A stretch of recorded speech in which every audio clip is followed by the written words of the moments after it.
Salah, kok salah terus, kadang bener wah iku ya perkara nek iku. Enggak sing penting kowe mesti gawe ijazah ulama-ulama dhisik. Misale rapal Quran kabeh apal ayat kursi. Ayat kursi iku semua Quran iku ditulis ning Lauh Mahfuz kecuali ayat kursi. Dewe Nabi khusus ayat kursi iku aku jupuk min kanzil arsy. Dadi gamane Nabi ngendikan semua ayat-ayat Quran iku ning dokumen umum nggih teng Lauh Mahfuz. Tapi aku jupuk ayat kursi min kanzil arsy. Kok gudange napa? Arsirnya ada ayat-ayat yang lebih spesial. Kalau sampean tanya, Gus, bukankah semua itu dawai Allah? Ya betul, semua dawai Allah. Tapi tetap ada dawai Allah yang hubungannya dengan makhluk. Itu di kelasnya kelas fadhil, keutamaan yang biasa. Ada ayat-ayatnya Allah yang tentang dirinya sendiri, itu yang tidak tertandingi. Ya kayak ayat kursi. Ayat kursi itu kan ayat di situ Allah menerangkan dirinya sendiri. Misalnya Allahu la ilaha illa huwal hayyul qayyum, itu kan Allah menerangkan tentang dirinya sendiri, tentu spesial. Gitu ayat-ayat sing meskipun ya tetap spesial jenenge dawuh Allah tetap spesial. Tapi ada ayat-ayat yang tentang kita. Misalnya ayat fankihu ma tobalakum minan nisa masna. Ayat-ayat seperti ini kan enggak mungkin setingkat. Ini kan ayat tentang kamu. Wis ngerti nak kelakuanem seneng wayo dikai hak wayo. Nah, tentu beda. Tentu semuanya spesial karena sama-sama kalamu. Tapi tentu beda. Dokumen ayat kursi tentu enggak sama dengan dokumen ayat faqihu atau balakum. Maka Nabi ngendikan ayat kursi ini bahkan saya ngambilnya min kanzil arsy. Jadi spesial sehingga terus kita dilatih guru-guru kita ngapal ayat kursi. Kan ora lucu misalnya wiridan ning tahlilan faqihu atau balakum menan terus lucu to. Tahlilan kok ngono iku piye ngono. Aneh-aneh. Mbok yo mikir to. Senengane mbok antoh. Mosok ayat Quran kok beda-beda. Goblok kandhanane angel bocah ngono. Dadi kene ku sing wis ngaji mulai bayi ya. Jadi ana ayat fawadil, maksudnya ayat-ayat sing umumnya terkait kita. Ama ayat-ayat sing spesial karena nerangkan Allah, tentu beda. Terus kedua tentu ayat-ayat sing rano Kanjeng Nabi, misalnya laqad ja'akum rasulun min anfusikum azizun. Terus baru ayat-ayat tentang kita. Nah, ayat tentang kowe ya waqul wasrobu, kon mangan ngono. Nah misalnya terus tahlil terus wah kulo wasrofu ya lucu tuh bocah kok kandhanane angel pusing ambek kowe ngaji tahunan gak ono perkembangan ngabis gue rame-rame dunya apa gue rame-rame apa dunya pernah ada kumpulan orang untuk ngaji setan setruk tenan paham itu mulai setane tangin tenang ya paham waduh serepot ya. Ya, jadi kayak kudu ngerti ya. Jadi kabeh ayat Al-Quran spesial, tapi tradisinya ulama kan ada perdebatan apakah ada ayat fadilah dan mafdulah. Sebagian ulama mengatakan jangan bilang demikian karena fal kullu kitabullah wal kullu kalamullah. Tapi kowe nak ngingkari iku ya keliru wong dohire Kanjeng Nabi ku ya ada ayat yang dipuji sundul langit kaya ayat kursi. Saya punya ayat yang bahkan dokumen itu tak ambil dari kanzil arsy katanya. Dan tidak ada nabi yang dikasih itu kecuali saya. Itu nabi begitu bangga semenang. Nabi maca ayat kursi. Sehingga tradisinya ulama semua anak cucunya, semua umatnya dilatih ayat kursi. Dan itu memang spesial coba. Saya kalau baca ayat kursi, saya kalau mau tidur itu mesti baca ayat kursi. Mesti ora pendak tahlilan ana sing order mboten. Masane apa-apa. Mosok eling pangeran nek pendak apa? Ngono, aneh-aneh. Tahlil kok dikritik, yo keliru sing kritik. Maca ayat kursi yo mbok kritik. Tapi ora dikritik yo perlu dikritik. Maca eling pangerane kok butuh berkat le dul, nah eling yo eling. Ngono kuwi cara kula padha dene. Sing kritik mek sing dikritik. Kowe tahu tahlilan? Nate Gus nek ana undangan mboten mboten. Lah yo eling pangeran nek ngenteni apa?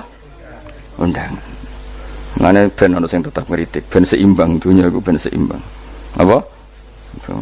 Balance kono sing kritik. Kalau bolak-balik ketemu sing kritik tahlil, nggih sowan kula. Saya tuh heran. Kenapa orang NU itu suka tahlilan? Terus ada berkat. Itu dalilnya, Mas. Sing ngono iku ya ora ono dalil, sing hasud nyoal ya ora ono dalil. Cara Kanjeng Nabi pirsa, tukang nyoal iku ono dalile to ora? Ya ndak ada. Ya wis ora meneng ae sampeyan ketemu pangeran. Sampeyan ketemu pangeran cocokan di sing bener. Nah yang jelas nek sing tukang tahlil ditakoki pangeran. Kita tahu eling aku, nanti Gusti nak wonten undangan. Terklarat bocah kok eling iya, eling pangerane kok bedakno apa? Misalnya kayak kudangan, orang kudangan belas ditakoki pangeran, udang tonggo kok ora teko. Mergo wedi bid'ah misalnya. Tapi nekani tonggo ya perintah Kanjeng. Ya sudah, nggak cocokan ae, ora usah debat saiki, nggak apa. Cocokan ae. Tapi nak cocokan mbek aku ora ketemu. Wong sing nyoal ning ijane mahsyar aku wis ning swarga. Ketemu nang ketemu ning swarga ya nak cocokan. Jadi kowe kudu mikir ya. Jadi ayat kursi itu dipilih ulama perkarane napa? Ayat iku njen spesial tenan. Kula niku mboten saged tilem nek gak maca ayat kursi. Nggih maca teng lisan, nggih maca teng ati setiap saat. Mergo rumangsa kok pancen luar biasa. Allahu ta Allah iku Allahu la ilaha illa huwal hayyul qayyum. Al hayyu zat sing urip. Mergo sing gampang bedakno Allah mbek Nabi Isa, ambek berhala, ambek semuanya yang disembah selain Allah adalah kehidupan. Kita gampangane tau ngidolakno Isa kaya apa, tapi akhirnya kecewa nak dianggap pangeran. Mergo nyatane cara mereka pun Isa mati di salib. Utawa cara Islam Isa iku diangkat. Di itu objek. Apapun hebatnya Isa diangkat. Diposisikan di langit di. Kerene apa jenenge di itu objek. Ya, berarti yang keren adalah subjeknya, yaitu Allah Subhanahu wa Ta'ala. Terus kita ini sebagai orang itu punya ketakutan. Nak pangeran mati ku piye? Nak kowe mati kan gak punya akibat apa-apa. Srengenge tetap baik-baik saja. Sistem falak galaksi baik-baik saja. Sistem alam baik-baik saja. Wong sing mati kowe. Bayangno nak sing mati pangeran. Maka ketakutan seorang mukmin adalah apa? Punya Tuhan yang mati. Kemudian itu diobati bahwa Tuhan kamu itu Tuhan sing aman, al-hayyu sing selalu hidup. Kemudian disifati lagi al-qayyum. Apa artinya hidup kalau bergantung orang lain, bergantung makhluk lain?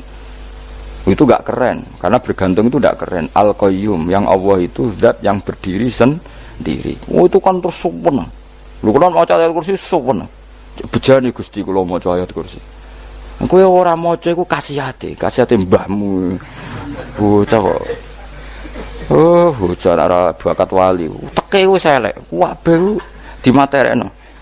Kasih hati apa nak maca ayat kursi. Kasih hati mbahmu ngono. Jimat ya seneng. Kulo ora seneng. Maksudnya ku, tapi mbok gedhingi teman-teman yo ora oleh pancen rezekine kadol jimat ke piye. Sing iso ngatur rezekine wong sapa? Wis keben, muga disepuro pangeran. Kados sepuro ora apa-apa, kelakuan kok ngono iku piye. Wis terserah pangeran ae. Jadi Allahu la ilaha illa huwal hayyul qayyum. Kemudian setelah hidup itu bisa saja gak peduli kita karena pas ngantuk atau pas tidur. Terus disifati la ta'khuduhu sinatu walana. Dan zat yang hidup itu tidak pernah ngantuk, tidak pernah tidur. Akhirnya kita ini nyaman punya Tuhan yang spesial, yaitu hidup dan berdiri sendiri, tidak ngantuk, tidak tidur. Terus budi lahu ma fis samawati wa ma fil ardh. Ya, dan miliknya Allah semua yang ada di langit dan bumi. Keren. Kita ini butuh air, butuh apa saja, dan itu milik Allah. Coba kalau milik manusia, nggak nak loro neng rumah sakit itu, oksigen larang ngono. Padahal kue nak loro, oksigen di mana-mana gak tahu bah. Jadi kita seneng. Alam raya milik Allah kita seneng, karena alam ini milik zat yang nggak butuh alam raya, sehingga kita yang make. Allah bikin air, Allah tidak butuh minum. Allah bikin padi gak butuh makan. Dia bikin semuanya untuk kita. Padahal itu kita tidak ikut punya. Akhirnya seneng mbek pangeran. Cek apike jenengan Gusti gawe ra melok nganggo. Sing nganggo kita-kita ini. Coba aku ora roh gawe rokok gunane apa ora roh. Ya gunane pekerjaan Gus. Menyerap tenaga. Ya wis saudi-unimu. Sementing kowe roh gunane rokok. Paham nggih? Roh gunane rokok roh carane mandorot kanggo kowe. Dadi padha roe lah sementing. Ya apa-apa tapi. Kalau seneng guyone kiai-kiai ini. Pancen ora ana wong pinter guyon kaya kiai. Wis kula winekani acara resepsi teng Kudus teng keluarga sarang keluargane Lek Lukman. Sing ngisi Habib Umar sama Mutahar. Semua nang. Jadi guyonane ning kiai-kiai ora wis kiai-kiai kabeh termasuk Habib Umar. Ada orang kiai rokok. Ini cerita anekdot. Ada kiai rokokan ngarepe dokter. Pak Yai, kalau rokok terus nanti kalau mati gimana? Gampang, saya bawa korek. Sing kiai niku maksude iku nak wong rokok terus mari mati. Kiai ini yang ngerti maksudnya dokter ngono. Tenang Dok, sama si bawa korek. Maksudnya nak rokok mati gak ada Jumat. Jadi gak sambung apa? Nak kiyanane Habib Umar, saya sering membaca bahayanya rokok. Saya baca itu. Setelah baca, saya berhenti membaca. Wangan pikirannya setelah membaca bahaya rokok berhenti rokok. Saya sering baca buku atau apa tentang bahayanya rokok. Setelah saya tahu berhenti membaca. Suwon spesial, seneng kalau niku bisa nikmati ya seneng putune Rasulullah, ya seneng guyon. Jadi seneng itu gak kudu mewah, apa? Lah kowe seneng ngenteni di Alphard malah kesel to. Wah, dadi kula nu di grup kata lah. Kiai-kiai sing seneng guyon, sing sering. Mergo kula kuwatir saya umat ini punya kenikmatan lewat jalur maksiat. Lan kula nu seneng ana kiai seneng guyon, bukan seneng papanya. Umat ini punya kesenangan yang tidak maksiat. Itu saja. Ya tentu ada kiai-kiai yang milihnya ada guyon supaya orang enggak uraan, ya bagus. Wis penting ikhlas. Wis syaratnya kabeh iku penting ikhlas, sudah ikhlas. Ya ora kudu spesial ikhlasmu, ya ikhlas biasa lah. Kelas-kelas terilah sementing napa? Ikhlas. Saya sering baca bahayanya orang rokok. Setelah saya tahu bahayanya, maka saya berhenti baca. Wongku kaget kabeh. Mergo pikirane wong wis berhenti. Kok ternyata mulai saya sering baca bahayanya orang miskin. Setelah tahu bahayanya berhenti merasakan kemiskinan. Jadi saya tahu bahayanya neraka. Setelah tahu bahayanya neraka maka saya berhenti.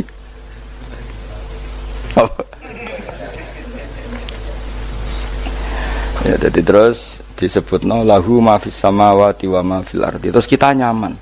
Kayak apa kalau alam raya ini milik Cina, milik Singkek, milik non Muslim atau milik wong Islam sekalipun, mesti apa-apa tuku, repot. Tapi berhubung alam raya ini milik Allah, kita nyaman. Mergo wa izzat sing super lomo, super dermawan, super semuanya. Akhirnya nyaman. Gamane iso turu. Lan kula nang rumah ayat kursi ora iso turu, pe turu. Kan ya maca lesane gak ati kula maca. Lahu ma fis samawati wa ma. Terus mangzalladzi yashfa'u indahu illa bi'idznih. Ketika Allah itu segalanya, tentu yang punya otoritas syafaat, punya otoritas apa saja, nunggu izinnya Allah Subhanahu wa taala. Ayat yang spesial. Kemudian kiai-kiai punya cara supaya umat itu hafal, dibikinlah metode tahlil, maca bareng-bareng. Tapi kemudian ya sudah itu, nasibnya terus kurang baik. Nasibnya kurang baik. Ada yang bid'ahkan, ada yang setengah-setengah ngafirno. Sing maca ya padha dene, ra paham mbek ngantuk, bentuk berkat mulai sudah akhirnya terus. Lah sampean bela dikumbelo sing bener wis takok provokator kowe. Sing jelas latih maca iku terus. Dadi Allah pirsa nak macamu ora golek berkat. Tapi nak mau tahu tahlil hati. Eling apa tahu hati? Benda apa? Eling pangeran kok ngenteni apa? Allah, iku tunggale. Tahu muni alhamdulillah nate apa nak permangan. Lho muni alhamdulillah kok ngenteni permangan bocah kok ora karu-karuan. Wong arep bakat wali kok teke wis elek. Njape kus keliru terus. Masih wong khusuk lah, ora bakat wali, khusuk tok tapi wis ruwet, uripe ku ruwet. Terus lahu ma fis samawati wa ma fil ardi man dalladhi yashfa'u indahu illa ya'lamu ma baina aydihim wa ma khalfahum. Dan Allah tahu apa yang di depan kita, di belakang kita. Terus kita lagi-lagi nyaman. Kayak apa misalnya kita yang lemah ini tidak dalam pengawasan Tuhan. Jika mana kalau misalnya dia anak cilik, anak itu tidak nyaman kalau ketika main gak didelok orang tuanya, karena dia tahu ada hal-hal yang dia tidak bisa menggapai dan butuh setiap saat pada orang tuanya untuk membantu menggapai itu. Jadi anak masih seneng dolanan, sukanya diperhatikan tetap. Nah kita ini seneng sekali main yang dunia ini pengiran diperhatikan Allah Ta'ala, karena Allah selalu tahu kita. Jadi terus nyaman. Jadi semua ayat itu menjadikan kita nyaman. Nanti Kanjeng Nabi ora sare sedurunge maca ayat kursi, ora sare sedurunge maca surat Musabbihat. Dan saya dalam banyak hal niru itu. Nabi urung sare nek ora maca surat Hasyr. Lah aku ijazah iku kowe ora mungkin surat Hasyr ning juz pira wae kira roh kok dijazahno. Sing iku lho sing diakhiri suti law anzalna hadzal qur'ana ala jabalil la ra'aitahu khashi'am. Itu tapi kok malah kok ngarep subhanallahi ma fis samawati wa ma fil ardi wa huwal azizul hakim. Terus huwallazi akhrajal ladzina kafaru min ahli kitabim. Ya bener subhanallahi ma fis samawati wa ma fil ardi terus. Tak terusnya terus waladhi akhrajal ladzina kafaru min ahli kitab min diyarihim li awalil hasyr wa dzanantum ayakhruju wa dhannu annahum mani'atum husunuhum min Allah fa'atahum tak terusnya serang rapal. Jadi itu akhirnya ya itu tadi terakhir apa ya'lamu ma baina aydihim wa ma khalfahum terus wala yuhituna bi syai'in min 'ilmihi illa bima. Dan seseorang itu tidak punya ilmu kecuali dengan kadar yang dikehendaki Allah. Bahwa kita ini selalu objek. Punya ilmu ya dikasih, punya rezeki ya dikasih, punya apa saja di. Sehingga status kita makhluk, statusnya Allah khalik, statusnya Allah itu memberi, statusnya kita hanya penerima. Itu bahkan termasuk bab ilmu.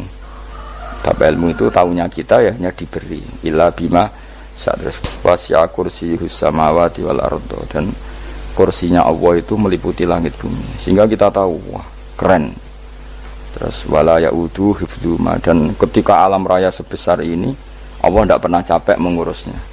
Ya, sampean tak pasrahi gawe kok ngrumat srengenge. Sampean ngrumat listrik omahmu lho kadang kabel pedhot, dope pedhot. Iku Allah ngrumat srengenge mulai digawe nganti saiki. Gak tahu mati. Gak tahu bayar. PLN itu kon gawe 0, sekian gak tahu rusak setahun kon jamin ora ngara iso. Allah gawe srengenge mulai Nabi Adam nganti saiki ora tahu bengkelno. Oke gak tahu mikir ngono, jen ra wali yo. Lah srengenge misale error terus pangeran ngumumno, leren sik 3 wulan lagi ditoto. Ya repot dul. Ngono kok ora tahu mikir bocah kok. Ngono utek sing anut wali-wali itu teke waras.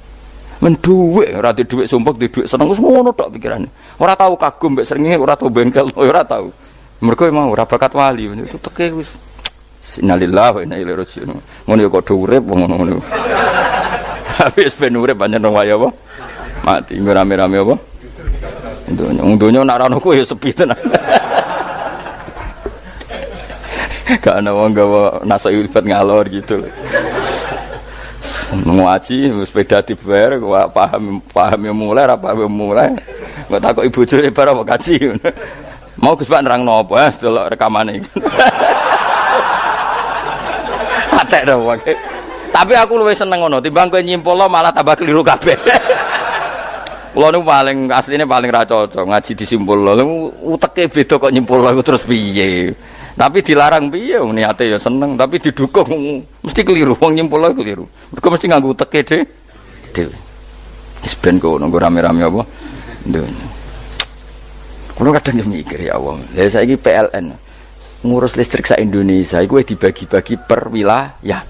Jogja tok kok Bantul tok iku wae bengkel. Allah nggih srengenge iku langsung bener terus. Nah wong bosan digawe bengi ben ra ketemu srengenge digenti bulan nek enak. Kok bosan matahari, bosan rembulan ana mendung wis turu. Damuk bojo lah laudan selali. Sekarang itu segampang itu ngatur dunia itu segampang itu. Paham ya? Jadi semua enak lah pokoknya urip wis enak. Pokoke kabeh anut pangeran wis enak. Wala yautu khifruhuma wa huwal alil azim terus turu. Semun Gusti kula tak tilem seteng dunia baik-baik saja. Sowan nang mbek pangeran. Lah maca ngene kok ngenteni kundangan. Kok kon dadi wali kuwi. Lah sing ora hafal ayat kursi terus ngritik. Ora hafal. Buta ngono. Wis hafal lose wis darah di pitalas penting kowe hafal ayat kursi sik. Hafal? Ndak. Lah ya ayat kowe hafal sik terus lagi bid'ah ora apa-apa. Dadi mergo ngono. Kaya kula misale bid'ah ora bener. Mergo ora tahlilan lah ya maca. Lan kula yo bingung ngadepi jenengan belondi padha ora jelas e. Yo ayat kursi ku waca. Nah, tentu ayat yang seperti ini kan enggak mungkin kualitasnya setingkat nyuwun sewu ayat waqulu wasrobu. Makanya banyak ulama sampean delok teng kene itqon teng kitab-kitab tetap ada ayat sing spesial. Ada ayat sing spesial tapi tentu enggak sekelasnya. Jangan kamu katakan atas bawah nanti suul adab bekala muwah, tapi tentu spesialnya ayat kursi itu tentu super karena menerangkan Allah sendiri. Sementara beberapa ayat menerangkan hak kita sebagai manusia, misalnya wakulu wasrobu, tentu kualitas fadhilnya beda. Tapi jangan katakan klasmen, jangan, karena kurang sopan dengan kalam wah, tapi tetap beda. Makanya Nabi ngendikan ayat 3 apa loco ngape turu waca di mana-mana waca. Nabi begitu bangga dengan ayat kursi. Akhirnya kena bakul ditulis di paham apa? Ditulis didol. Nah, baru kayak didol ya kayak hikmah ya, akhirnya dipasang ning ruang tamu. Akhirnya ketara iki wong Islam bera Islam baru kayak ayat kursi. Wis pokoke berpikir positif wae. Wah, berarti sing di omah Islam bukti nopo ana ayat kursi ini. Lho kula nu beberapa kali dislametno ayat kursi. Kula nak ning perjalanan marung. Itu kadang yang merasa nyaman mergo ning warunge ana ayat. Wah, berarti Islami lah. Ora kuwatir iki ana daging celeng, tetep nulung. Ya ini jujur mawon, kula niku tetep asobia, artinya nak ning perjalanan sing gak jelas lor kidule ora ro daerah kok marung ana ayat kursi, paling ndak kan orang ini punya etika, kira-kira ora bakal apa? Jualan daging babi lah misalnya. Ya tetep bantu lah, tetep. Umpamane terus dikek nggon salat. Sanajan to sing duwe misale mbok salat ora ya ora perlu. Ya aja suudon ngono, wis anggap ae mosok masang ayat kursi kok. Ya sih gitu kan lumayan ada perangkat yang itu. Akhirnya ya bakule payu ayat kursi ini, sing di omah ya payu promosi nek iki Islami, sing blonjo ya nyaman, wis padha enake lah. Ayat kursi ini sing enes mergo dinggo. Ya tapi ya ndak lah.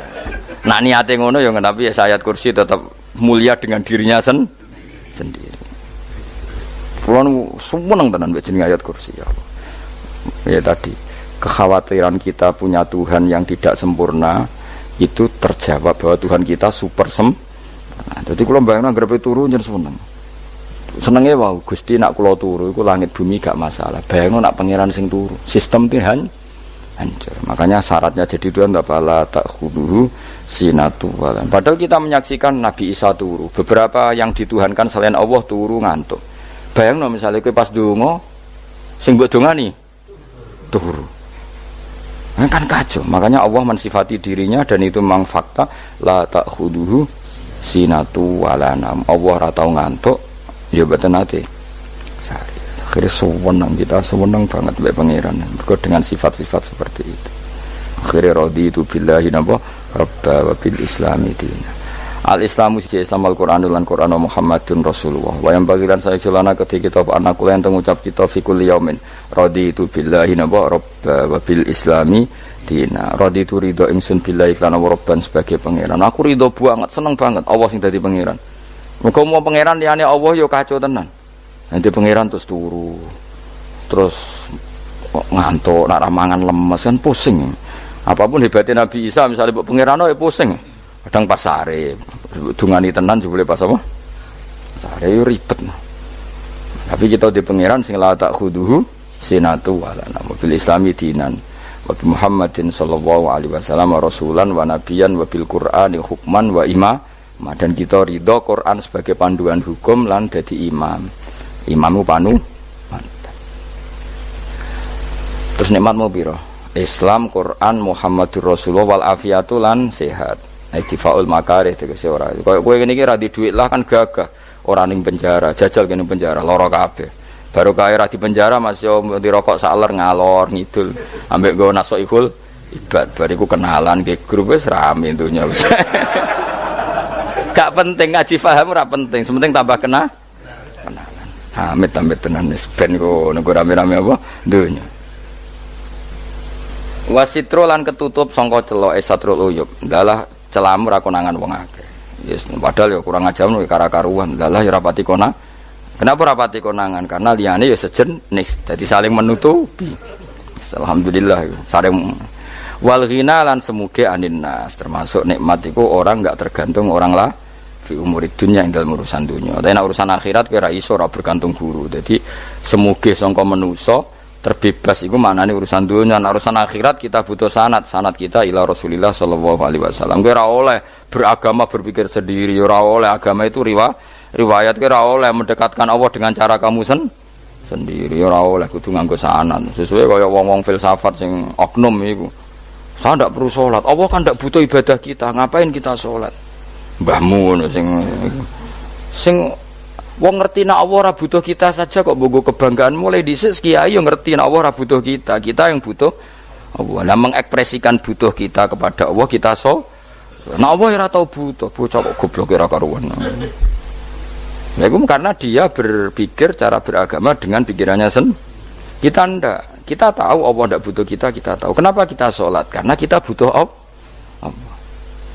Nah butuh Allah itu implementasi kita di ajarannya Rasulullah kita sholat. Kok malah Allah ora butuh sholat. Jadi kira sholat Allah ora apa-apa. Kowe ra ono wae Allah ora apa-apa. Kowe aneh-aneh kowe. Zaman kowe ra ono Allah ya ora apa-apa, baik-baik saja. Itu jokono kowe iku masalah, tapi ora bagi Allah, bagi kamu sendiri. Nek Allah ora masalah wis nyediakno neraka. Ya jadi orang itu boleh tidak butuh orang lain tapi fi umurid dunia. Nah urusan akhirat kada butuh sanad ya wa inna hadzal ilma dinun fangzuru amman ta'khuduna dinakum. Agama ini ilmu, kamu harus punya sanad. Ya mau misalnya kula alhamdulillah di sanad kata lah. Keluarga saya terutama yang Mbah Mun terus ya sedaya lain dari keluarga saya, keluarga guru kita, gurunya guru kita sampai carane bernafas kita wae eling Allah mau fi kulli nafasin apa ada dawni amillahi wa ifdal fi kulli nafsin wa nafatin wiswa kita semua nafas kita. Imam Syafi'i kula anak kula cek cilik lah tak kon ngapal lebet iki karena apa ya? Jangan kira Imam Syafi'i terus koyok kowe mau belajar fikih mboten. Imam Syafi'i nak ape turu niku kula apal beberapa syairnya Imam Syafi'i. Makanya saya tambah seneng ambek jeneng Imam Syafi'i. Jadi beliau nak ape sare napa qalbi bi rahmatika wa humma dzu'unusi fi sirri wal i'lani wal fi sirri wal jahri wal i'lani wal ghalasi terus-terusane niku wa ma taqallabtu min naumi wa fi sinati illa wa dzikruka bainan nafsi wan nafasi. Dadi wa ma taqallabtu lan ora molak-malik ingsun. Cara wong Jawa iku apa wong turu ra iso-iso apa jenenge? Glibakan. Imam Syafi'i mosok barani glibakan kok kowe. Serepet. Santri ya. Apa manane? Sing rada Islami ngono dul. Apa? Resah Imam Syafi'i ora tau mikir utang iku aneh-aneh. Dadi wa mata qalabtu lan ora tau molak-malik ingsun. Maksude cara umum lho, cara bahasa kasare glibakan.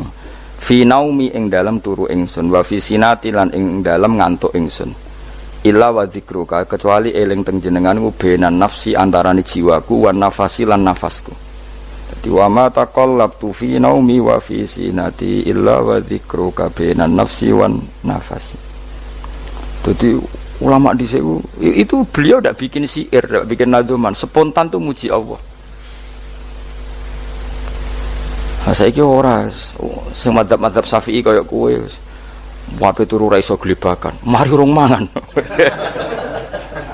Akhirnya mau mangan sih, barang mangan warek rokokan lega terus ngorok turu ya Allah karim ngono ya urip ya Allah. Dadi misale ra iso turu pikiran pertama mari kurang mangan. Mangan warek rokokan saler terus apa? Turu ngorok. Wah karim setan min hawalika kanan kiri setan tok. Padahal ulama dhisik ape turu wudu se maca tasbih se bariku angen-angen pangeran Rabbana ma khalaqta hadza Fatilah terus bismika Allahumma ahya bismika amun terus bismika wada'tu jambi wa bismika arfa'u Allahumma rabbas samawati sab'i wa rabbal arsil azim rabbuna wa rabbu kulli syai' falikal habbi wa nawa iku donga turu ora ngarapal donga aku yakin wis kowe muni wah Gus Bak ngenyek wong tak tes malah ke isin ya dongane turu iku sing terkenal lho donga turu mek donga ngaji padha Allahumma bismika Allahumma ya bismika mereka anak kiai kota bu tahu doa ngaji enggak tahu Pak Ustaz dongane bismika Allahumma ya bismika lho Pak Ustaz itu doa tidur karena kalau ngaji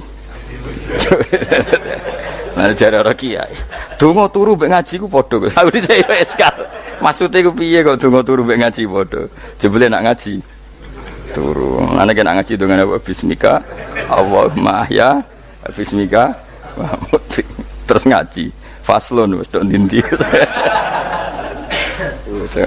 Serepet. Wis rame-rame. Jute yo urip apa?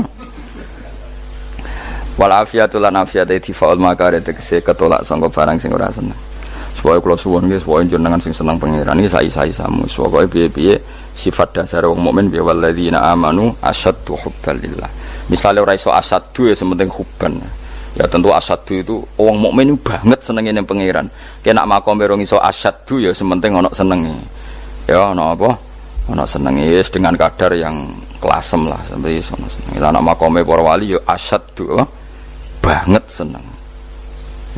Mau apa turu nak orang mau ayat kursi gak lega ya paham. Cukup mau ayat kursi bedak tahli.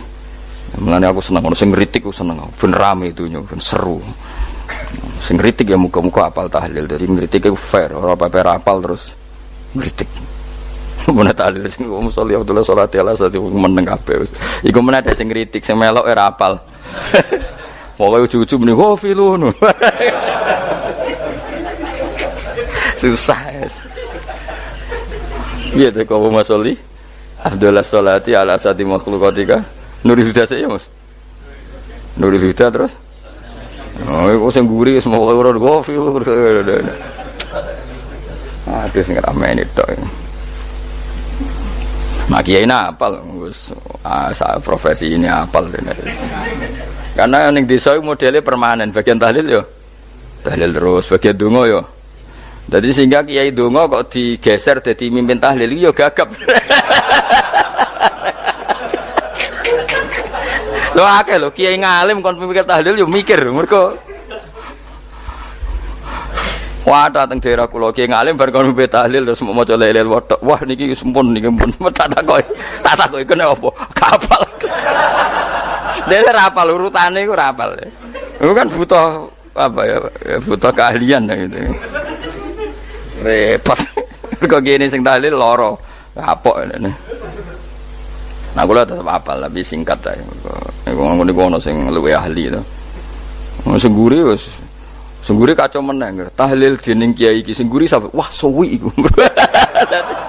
Mergo terkenal mbah iku nak tahlil. Suwi aduh. Masyarakat repot bareng diumumno BMC tahlil dipimpin kiai niki. Sing guri jape wah suwi. Aduh. Lah gerdungo dene Gus Pak dos wah cepet mesti Gus Pak. Aku mergo ngono donga suwi ra mesti mandi ya sadok cepet ae timbang donga nguri. Sing nguri mesti gremeng ana wong gak terkenal dongane suwi dicing wis nguri. Waduh apa? Sawe. Mergo pikirane wong-wong wis nang berkat dibagi mulai. Mulane sing kritik ku keben ben balance ben seimbang. Cuma kalau suwon sing kritik ya kudu ngergani lah piye-piye iku umat dilatih kenal pangerane liwat kalimat thayyibah karena itu cara. Coba nek wis kenal ya aja waca bendak tahlil, tapi turu ya diwaca ning omah ya diwaca. Tapi aja waca ngarep bojomu kok dikongko jampi-jampi ben ora nyoal blonjo. Waca dhewean ning kamar dinikmati. Engko waca ngarepe bojomu pas auzubillahi minasyaitonir rajim. Bojomu liwat, memang aku setan. Malah perkara tok. Enak memang dia barani minasyaitonir rajim. Ya nak maca kok banter-banter ngomong ngarepe bojomu pas liwat pas apa auzubillah. Minasyaitonir rajim. Bojomu ngamuk malah repot. Anas sange Anas anan Nabi sallallahu alaihi wasallam kala dawuh sapa Nabi dawuh yaqulu dawuh sapa rabbukum pangeran sira kabeh fil hadits qudsi dalam hadits qudsi dawuh ya ibnu adam ya anak adam tafarruh tenanono sira li ibadah tafarruhu fokus faraghi fokus tafarruh fokus sira tapi mosok ki iku maknane fokus napa iku maknane apa tenanono sira li ibadati krana ibadah ingsun amlak mongko ngebayi ingsun kalba kae ngati sira hinan ing semuge kowe atimu kebaki eling aku mesti atimu ku sugih wa amla lan ngebayi ingsun ya deka ing ngarepmu rizkon apane rezekine utawa rizkon ing rezeki wis aku eling aku tenanan mesti atimu tak gawe ati sing cukup lan rezekimu tak cukupi. Ya ibna Adam, la tabat aja ngedoh sira ani sange ingsun. Kowe aja geman adoh kok aku. Kaya apa apike pangeran, zat sing gak butuh kita tapi ngandani kita, kowe kok aja adoh kok aku. Wis sing parek aku. Mergo kaya nak adoh kok aku amlak mongko nut apa jenenge ngebayi ingsun kalbaka fakron. Kowe nak adoh kok aku mesti kowe fikir. Nek aja sampe kowe yo fikir ati, fikir donya. Mergo adoh kok pangeran. Wong kok adoh kok pangeran di amlak kalbaka fakron. Wa amla ulan ngebayang ingsun yade ka ing tangan loro sira sukulan ing sibuk. Akhire wis ado pangeran sibuk tapi ora dadekno barokah uripe. Iku lara-larane wong kaya ya sibuk kangelan jebule ora dadi barokah uripe. Mergo ado saking pangeran. Ruang riwayat hadis sapa Tabrani Imam Tabrani wal Hakim. Falamma ta'antu fi thamani asyrata wa sannaftu kitab qada ya sahaba wa tabi'in. Terus sannaftu tarikh fil Madinah inda qabrin Nabi sallallahu alaihi wasallam wa kuntu aktubuhu fil layalil mukmirah. Terus beliau saking kepingine tabarruk mbek Rasulullah niku setiap ngarang niku momentumnya nyari supaya dekat Rasulullah sallallahu alaihi wasallam. Terus ketika harus ngerasani orang, jadi kadang ngerasani wong ya penting. Karena ilmu itu harus dikontrol, nggak boleh semua orang bilang qala Rasulullah sallallahu alaihi wasallam, bisa hoax, bisa mencatut, bisa menjual. Nak muni kultu kan gak mandi, menurut saya kan gak mandi. Tapi kalau menurut Rasulullah sallallahu alaihi wasallam kan mandi. Jadi potensi pencatut itu banyak. Sehingga dibutuhkan koreksi dalam ilmu hadis disebut al-jarhu wa ta'dil, disebut al-jarhu wa ta'dil. Harus ada kualifikasi rawi. Nah kualifikasi rawi itu dilihat dari siapa. Beliau harus mengkonfirmasi mbek tanggane, mbek kancane. Kadang ning jaba ketok sabar, ketok ramah, jebule nek nang omah kerenge ra karuan. Nah, itu harus dikonfirmasi. Akhirnya singkat cerita Imam Bukhari itu dalam banyak hal kadang ngrasani tiyang. Akhirnya diprotes. Jenengan niku kiai kok tukang ngrasani wong, kira-kira gitu lah cara basa Jawa niku. Wong kiai kok ngrasani orang. Terus beliau ngendikan innama rawaina dzalika riwayatan walam naqulhu min indi anfusina. Semua itu terkonfirmasi karena tonggo-tonggone, konco-koncone bilang seperti itu, tapi tidak pendapat saya. Jadi kamane misalnya kula di konco Zaid, jare konco-koncone nak utang ra tau nyaur gitu. Maka ini sudah saya diskualifikasi. Takdis, tidak boleh jadi rawi hadis. Nak utang ra nyaur gitu. Tapi orang maksudnya ranyaur mampu. Nah ra mampu alhamdulillah jadi ra wajib. Mulane sampean nak kepengin diutang ora wajib bayar, ndonga kere sak kire-kirene. Lho niki ijazah niku. Niku dijamin langsung mboten napa? Wajib. Monggo nak kepengin jajal. Kobil tuh. Wah sembrono tenan iki. Monggo nak sing kepengin diutang mboten wajib napa? Nyaur niku kedah kere sak kire-kirene nganti boten wajib napa nyaur. Mengke nggih boten wajib haji, boten wajib zakat, statusnya langsung mustahik. Nggih monggo nak kepengin jajal. Nak kepengin jajal. Nggih kula terusaken nggih. Terus orang dulu itu biasa ngerasani tiyang ndak cocok, tapi kalau ketemu itu ya hormat. Karena ngerasani ini bentuk loyalitas sama ahadits Rasulillah supaya tidak diriwayatkan dari orang-orang yang tidak adil. Inna hadzal ilma dinun fanzuru amman ta'khuduna dinakum. Tapi dia secara pribadi nggak ada masalah karena setiap orang selain Nabi tentu punya salah, nggak masalah. Kita hormat orang yang punya utang nggak bisa nyaur nggak masalah. Tapi ya sudah dirawi hadis untuk tukang bodoh nih. Nanti kalau ini kola Rasulullah sing utangi ku utangnya ra nyaur kok kola Rasulullah. Sing camah iku Kanjeng Nabi. Ya orang dulu itu bisa melakukan seperti itu bisa. Makanya ya ini agak unik. Ya jadi ini cerita-cerita sing dialami napa Imam sinten Bukhari. Saya atau orang kaya atau sing donatur. Iku duka. Beliau ngendikan la yasauni an akhussa bisama'i qauman duna qaumin. Saya tidak bisa. Ini semuanya umatnya Nabi, kemudian saya hanya ngajar 1-2 orang. hanya karena dia anak pejabat atau orang tertentu, tidak bisa. Kalau kamu mau ngaji, ikut ngaji umum. Terus jenengan itu nih misalnya so salam templek teng kula 1 juta, gelem ra gelem ya ngaji umum. Gak salam templek ya Allah, gak ngaji ya Allah. Sementing ojo terus pepeh bayar, ngajine khusus Gus. Ojo ono wong liya. Ben sing pinter kula tok umat Nabi liyane gioblok kabeh. Mboten purun, Imam Bukhari ngoten mboten purun. Terus la yasauni niki kula waca iki. Padahal niki anake raja. Anna Khalid bin Ahmad Khalifah Ibnu Thahir sa'alahu ayaqdura manzilahu fa yaqra at-tarikh ala aulati famtana min dzalik wa qala la yasauni an akhussa bis sama qauman duna qaumin. Jadi intinya niku Imam Bukhari akhirnya boten apa? Kersa. Lalu niki cerita keramat-keramatipun Imam Bukhari. Imam Bukhari niku selain kualifikasi hadis sesuai al-jarh wa ta'dil, niku setiap hadis niku disolati. Beliau adus sholat 2 rakaat memanfaatkan perangkat rohani. Jadi beliau kualifikatif ya, al-jarh wa ta'dil ini rawi layak. Misalnya ada orang soleh khusyuk nang masjid terus. Biasanya problem wong soleh ora tau ngaji iki mboten purun. Iki soleh tok paling nang masjid pelarian. Niku kan kathah tiyang wiridan ning masjid takok kok betah ning masjid. Nak ning omah ono sing ngamuk ning kene mboten.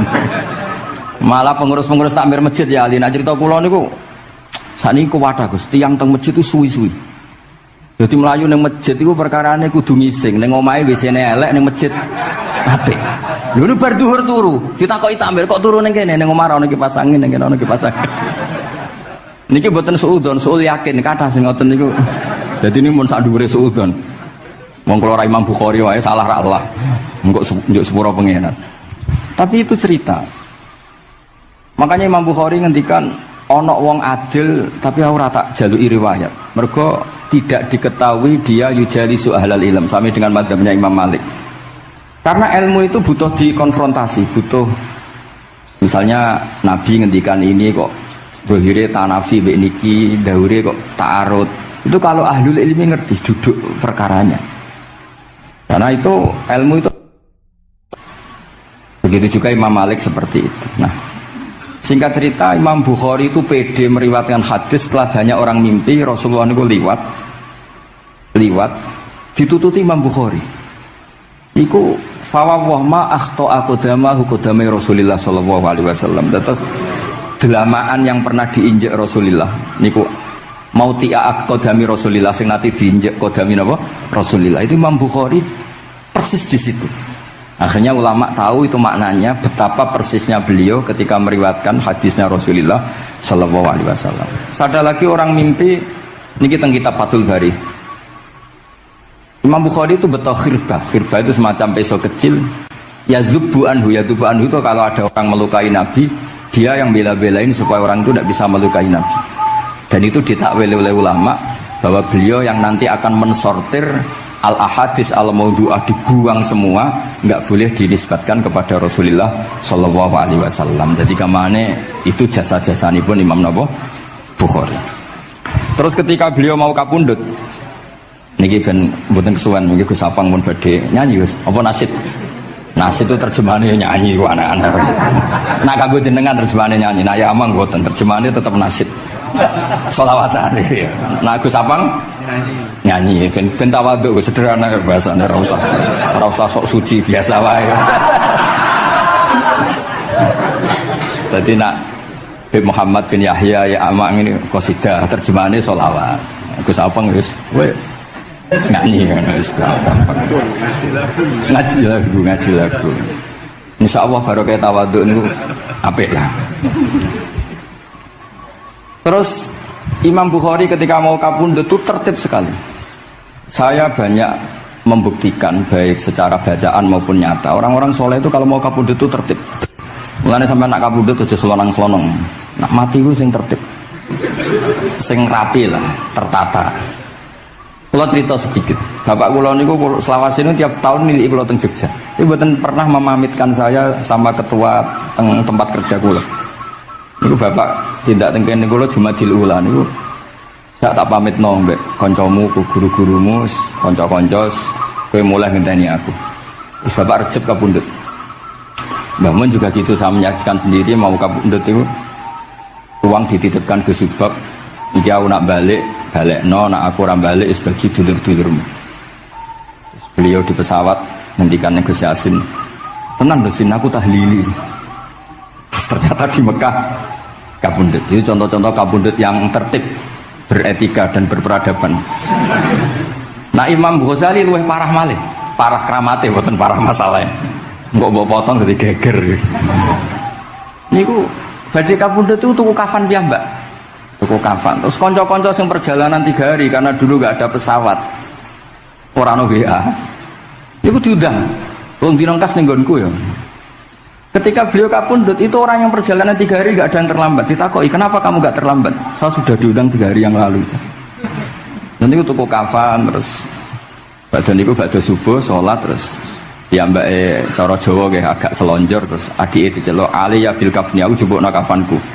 Terus diambung terus beliau ngendikan alar ridho fil intiqal ila malikil mulki pun kula ridho pindah teng alame jenengan Gusti maksudnya kabundut. Ya terus kabundut. Jadi adike ora ribet tuku kafan, ribet tuku. Saiki ya ana persiapan tapi gaya-gayaan untuk kuburane wis digawe. Terus gaya mergo larang kawasannya itu elit. Ini buatan keramat nih sembrono nih.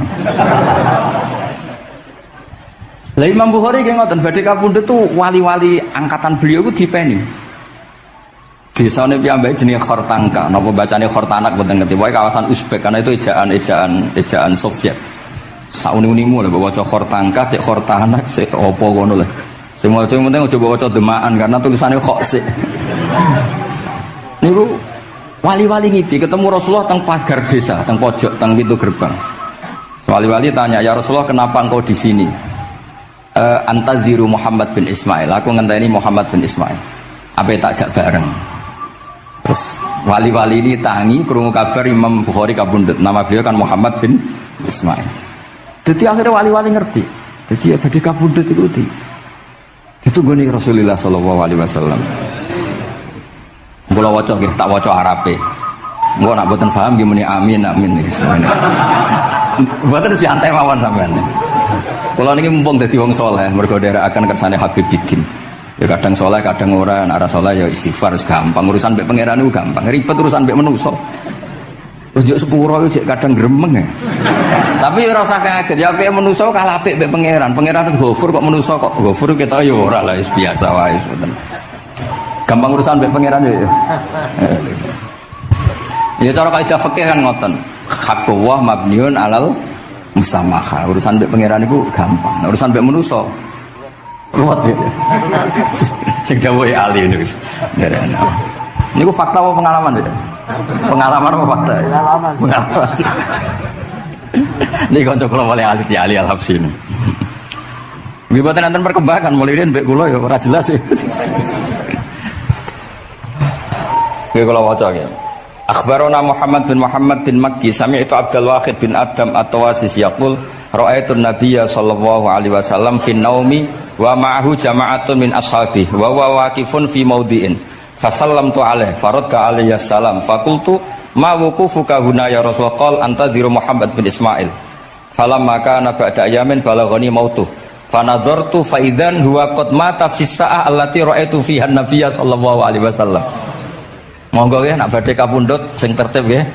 Habib Ali bin Utsman kabari Habib Bidin ya Ali Al-Habsyi ya Muhammad kondo-kondo sik dadi saged takziah ya.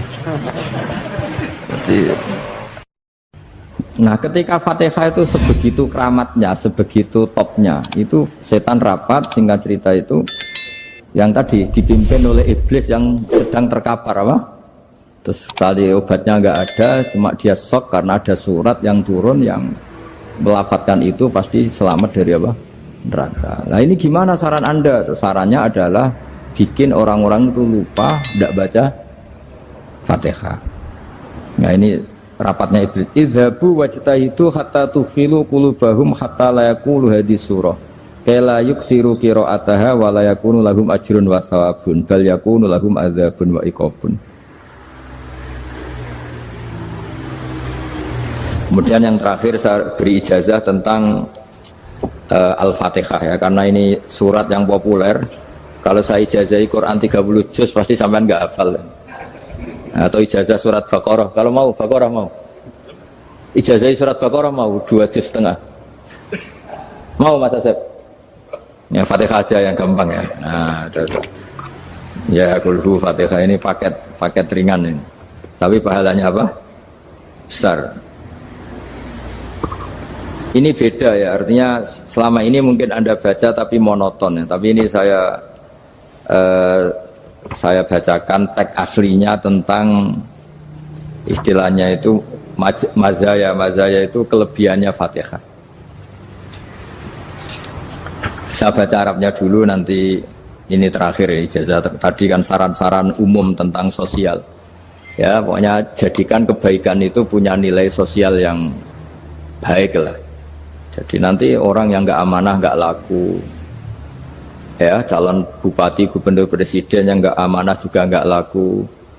Begitu juga kiai yang tidak amanah juga nggak laku. Suami yang nggak amanah juga nggak laku. Istri yang nggak amanah juga. Sehingga kebaikan ini jadi nilai sosial yang dalam tanda kutip sudah keniscayaan. Yang diinginkan Allah itu seperti itu, bukan kebaikan yang dipaksakan karena kekuatan negara. Maksudnya kalau bisa kebaikan itu tidak usah dipaksakan. Memang sudah satu kebutuhan. Kayak cerita-cerita di negara maju itu, bahkan apapun jatuh itu nggak ada yang ngambil apa itu. Makanya gambarannya Mekah Medina kan gitu kan. Barang jatuh nggak ada yang berani apa ngambil, itu saking sudah jadi sistem. Nah, sehingga banyak negara di Eropa itu yang sampai nggak punya tentara, nggak punya polisi karena kebaikan itu sudah. Nah kita kan masih capek, polisinya aja capek apalagi masyarakatnya, karena ya kebaikan itu belum jadi nilai apa bersama. Nah kita selain ditopang negara, ada polisi, ada tentara, itu kita usahakan kebaikan itu jadi nilai apa bersama. Tadi wa'tamiru bainakum bima'ruf. Dan kita punya reputasi yang bagus dalam bab ini. Saya masih ingat kecil saya itu yang jilbaban hanya keluarga kiai. Sekarang rata-rata masyarakat itu jilbaban. Dulu yang sekolah SMP, SMA itu jilbaban, kadang dulu malah dilarang ya, harus sama seperti itu seragamnya. Sekarang sudah boleh. Dan nyaman. Lama-lama yang dapat simpatik ya yang pakai pakaian model tertutup seperti itu. Lama-lama gamane cara wong golek mantu ya golek yang seperti itu daripada yang blodor. Lama-lama jadi nilai bersama. Ya ingin saya seperti itulah. Di terminal juga sama. Orang mau makan cari warung yang kelihatan ada ayat kursinya, pakai jilbab, atau paling enggak dia nggak mungkin lah nyuguhkan yang tiren atau yang haram. Akan ada garansi sosial. Ada apa? Ada garansi apa? Sosial. Dengan penampilan yang soleh itu kan, masa iya nyuguhkan oplosan babi gitu misalnya itu. Jadi nilai sosial itu harus benar-benar jadi nilai, sehingga negara biar gak capek-capek. Polisi juga gak capek kan, karena tugasnya corong Jawa mau ngawat-ngawati tok, tapi sudah tidak perlu tegang karena kebaikan sudah jadi nilai apa bersama. Ya, ingat-ingat ya ayatnya tadi, wa'tamiru bainakum bima'ruf. Jadi kebaikan itu harus jadi nilai bersama. Iktimar itu menjadi urusan bersama. Makanya kalau kita rapat besar disebut apa? Muktamar. Muktamar itu urusan bersama. Ya tadi imamnya sholat juga menopang Gojek karena nggak lama-lama nopang Grab, nopang Kernet, nopang penjaga Indomaret, penjaga bensin, pom bensin. Nah dia hanya punya waktu 5 menit terus imamnya baca Baqarah kan. Iya imamnya mursyid, mungkin dia tambah lama tambah dapat aplaus dari muhibbinnya, tapi makmumnya dia tambah lama tambah dapat penghormatan dari pecintanya, tapi kitanya wah khusyuk wali kan, dia dapat status naik lah. Kita yang sudah tidak ikut jadi wali diganggu apa pekerjaannya. Kalau ada imam seperti itu sampai mufaroqah saja, niat ya Allah sampai sini saja saya makmum orang itu, silakan orang itu punya urusan sendiri dengan jenengan, ya sudah atau salib saja apa. Nah, itu boleh kalau dalam fikih namanya apa? Mufaroqah. Mufaroqah itu niat. Tapi kamu jangan langsung selonong mufaroqah, niat dulu. Pamit sama Allah bahwa sekarang mau mufaroqah. Ya, tapi ya jadi sholat yang aneh kan, imamnya masih rukuk, kamu terus sujud, terus apa-apa selesai ya. Mungkin dalam pandangan itu orang lain ini maksudnya makmum gimana ini kok begini. Tapi sudahlah Allah Maha tahu. Nah, insya Allah dimaklumi. Ya saya baca tentang Fatihah ya, karena sampean pasti sering baca Fatihah. Supaya apa sekaligus jadi jimat lah gitu. Jadi Kalau kamu sering di jalan-jalan yang mungkin sepi atau mungkin kan tidak semua teman Grab itu nasibnya bagus yang di Semarang Jogja. Mungkin yang di Kalimantan di Papua kan ada yang 10 kilo gak ketemu rumah, ya kan? Ya lihat di TV-TV itu kan kasihan kan. Sudah 10 kilo gak ketemu rumah, penumpangnya kewekar preman tuh kan. Ini makan orang enggak kan gitu. Kan ujiannya dua. Kalau penumpangnya cantik itu ya kecoba syahwat, kalau preman takut. Jadi orang itu selalu ujian itu. Sing sedengan itu kan jarang orang. Jadi kalau penumpangnya perempuan cantik ujiannya itu syahwat, kalau preman ujiannya ketakutan. Kalau orang yang lemah bawa uang ujiannya kamu ingin garong. Jadi hidup itu memang semuanya ujian. Liyabluwakum ayyukum ahsanu amala. Makanya saya sering ditanya oleh teman-teman, Gus, nah ujiannya kenal wong wedok elek piye sama? Kenal wong ayu ujiane syahwat, kenal wong elek ujiane ngenyek, itu sama-sama dosa. Syahwat ya dosa, ngenyek juga dosa. Welek keriting untune metu ya dosa ngomong gitu. Kadang-kadang orang berpikir enak kancanan wong elek gak dosa. Kata siapa kancanan wong elek itu ya dosa karena bawaannya ngenyek. Ngenyek itu menyepelekan itu. Makanya saya itu ya nggak mau berteman sampean. Nanti kan bawaannya ngenyek atau seneng ya tidak tahu saya. Ya sudah ada takdir saja kalau ketemu ya tak ulang ngaji gitu. Tapi ini ngaji terakhir, setelah ini ngaji biasa aja, tidak usah resmi gini. Ngaji kok resmi aneh. Pokoknya nanti suatu saat kalau pandemi sudah berlalu saya akan ngaji Rebone, lalu ini ngaji. Ini ngaji yang kurang bagus karena ngatur kiai kurang berkah ini. Nanti tapi ya lumayan lah masih mau ngaji. Ngaji kok tanggal ini jam ini. Sekarang suatu saat kamu tak panggil, Mas Wahyu datang ke sini jam ini tidak mesti bisa. Mungkin pas ada acara apa, oh, maaf ke sini pas ngecek pas apa. Gitu. Jadi ya sudah tapi tak maafkan enggak apa-apa. Takdir ya. Tak bacakan supaya sampean tahu keramatnya bismillah. Nah, sebelum saya bacakan bismillah Fatihah, tak beritahu tentang ilmu tafsirnya karena ini penting sekali. Fatihah itu dawuhnya Allah, tentu itu dawuhnya Allah. Saya ulang lagi, itu kalamullah. Tapi yang sudah diberikan kesampaian ke kita semua. Sehingga seakan-akan itu menjadi dawuhnya kita ke Allah. Jangan salah loh ya. Fatihah itu dawuh Allah tapi sudah diberikan ke kita. Sehingga posisi kita itu yang punya itu. Nah, kenapa ini perlu dijelaskan? Karena nanti ada kalimat iyyaka na'budu wa iyyaka nasta'in. Kalau itu masih kalam Allah, berarti Allah ngomong ke kamu, ngendikan ke kamu, kepadamu aku menyembah. Masa Allah menyembah kamu? Nah, sehingga ilmu tafsir itu menyelesaikan itu dulu ya. Saya ulang lagi ya, sebelum sampean sering baca Fatihah, aku yakin ya sering baca. Tapi barokahnya tidak paham itu tidak pernah janggal. Enggak paham itu ya penting supaya tidak iskal, tidak janggal. Sebetulnya di kalimat itu ada yang janggal. Kalau Fatihah itu kalimatnya Allah atau kalam Allah, bagaimana dengan kata-kata iyyaka na'budu? Masa Allah ngendikan ke kita, kepadamu kami menyembah. Masa Allah menyembah kita?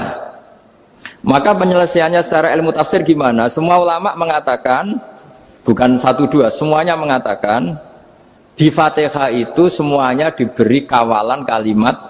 Saya ulang lagi ya, di Fatihah itu semuanya diberi awalan kalimat qulu, katakan wahai hambaku begini. Ya, katakan wahai hambaku begini. Nah, begini ini pelajaran dari Allah yang sudah diberikan ke kita.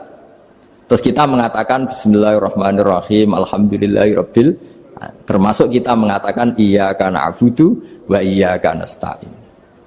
Jangan bayangkan Allah ngendikan ke kita. Kalau Allah ngendikan kita berarti gini, hei Wahyu, ihdinas siratal mustaqim, tunjukkan saya jalan yang benar. Nah, nanti kamu terus, ya Allah, Anda aja minta tolong saya minta tolong siapa kan? Jadi panjang kan? Ya, saya ulang lagi ya. Jadi itu di Ulumul Quran diterangkan gimana? Sebelum baca Fatihah, ya. Fatihah itu kalamullah, ngendikannya Allah, tapi yang sudah diajarkan ke kita dan sudah milik kita, sehingga kalimat itu menjadi milik kita. Tapi ya kalamullah, tetap kalamullah, tapi sudah menjadi milik kita. Udah paham ya? Ya pinter naon. Ya, karena kalau tanpa penjelasan seperti ini, Anda akan iskal. Bagaimana Allah, iskal itu janggal, bagaimana Allah mengatakan iya anak butuh. Yang jadi aneh ya? Ya, jadi tak jelaskan secara ilmiah ya. Jadi kata ulama-ulama tafsir, ayat-ayat Quran seperti ini sebetulnya dimulai dari qulu apa? Meskipun enggak dilafatkan.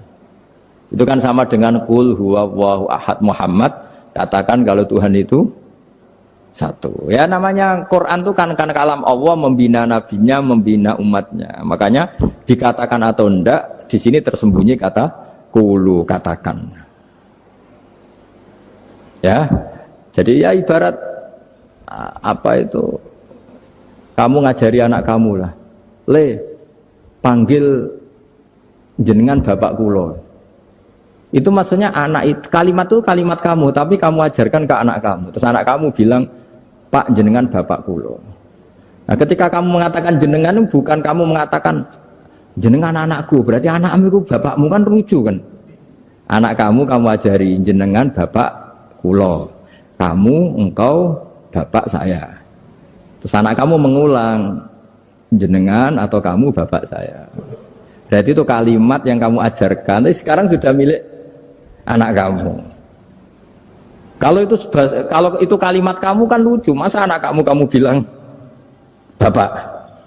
Nah itu seperti itu. Jadi ulama memberi solusi atau jawaban iyyaka na'budu wa iya, itu sebelumnya ada kata-kata qulu, katakan wahai hambaku, hubungan kamu dengan saya adalah katakan iyyaka na'budu wa iyyaka nasta'in. Terus hubungan kamu dengan saya katakan juga dalam doamu ihdinas siratal mustaqim. Jelas ya, jadi itu kalam Allah yang sudah milik kita karena diajarkan Allah untuk kita. Dong ya? Ya dong, gak jelas gak. Tapi bagus, gak jelas itu bagus. Kalau kamu jelas gak jadi digrab, jadi gubernur. Min azimi fadliha kasratu asma'iha wa fadail ukhra. Ini cerita dramatisnya surat Al-Fatihah. Qala Abu Hurairah radhiyallahu anhu inna iblisa ranna khina unsitat Al-Fatihah. Jadi iblis itu begitu kesakitan. Ini kitab Abwaabul Farad karangannya Syekh Muhammad Alawi, juga kutipan dari beberapa kitab. Yang jelas beliau sendiri juga ngutip dari beberapa riwayat di beberapa hadis. Halaman 123. Ketika Fatihah turun itu iblis kesakitan. Kayak orang sakit gigi lah, tersiksa sisanya karena turunnya surat apa? Al-Fatihah. Artinya kalau Anda baca Fatihah dijiwai, maka Anda melemahkan setan, melemahkan iblis. Wa qala Mujahid, khina unzilat Fatihatul kitab ronna fastama indahu asyayatin. Jadi ketika Fatihah itu turun, iblis itu terkapar lah kira-kira, sampai dijenguk banyak setan. Jadi kemana di ICU lah kira-kira gitu kalau sekarang itu. Entah Covid entah enggak tahu, pokoknya di ICU sampai dijenguk banyak setan. Enggak tahu bawa apa enggak tahu, pokoknya dijenguk banyak setan. Ono yang nyangoni karena ini apa? Ketuanya apa? Pingsan, sakit. Jadi iblis itu sakit sampai dijenguk anak buahnya setan-setan. Ya semoga kalian semua tidak kenal setan. Kalau kenal berarti teman, apa? Wa qalu misla dzalik. Wa qala lahum laisa mimma taquluna syai'un walakin unzilat suratun laisa ajru qailiha illa an harrama alaihi nar jahannam. Saya ini bukan sakit fisik kata iblis. Kamu tidak usah jenguk saya, datangkan dokter terbaik, tidak usah. Saya ini tidak sakit fisik. Saya ini sakit karena ada surat yang diturunkan, yang pahala yang melafatkan surat itu pasti selamat dari neraka. Padahal misi terbesar saya ini supaya manusia masuk neraka. Sekarang punya tamengnya. Wah pusing kan?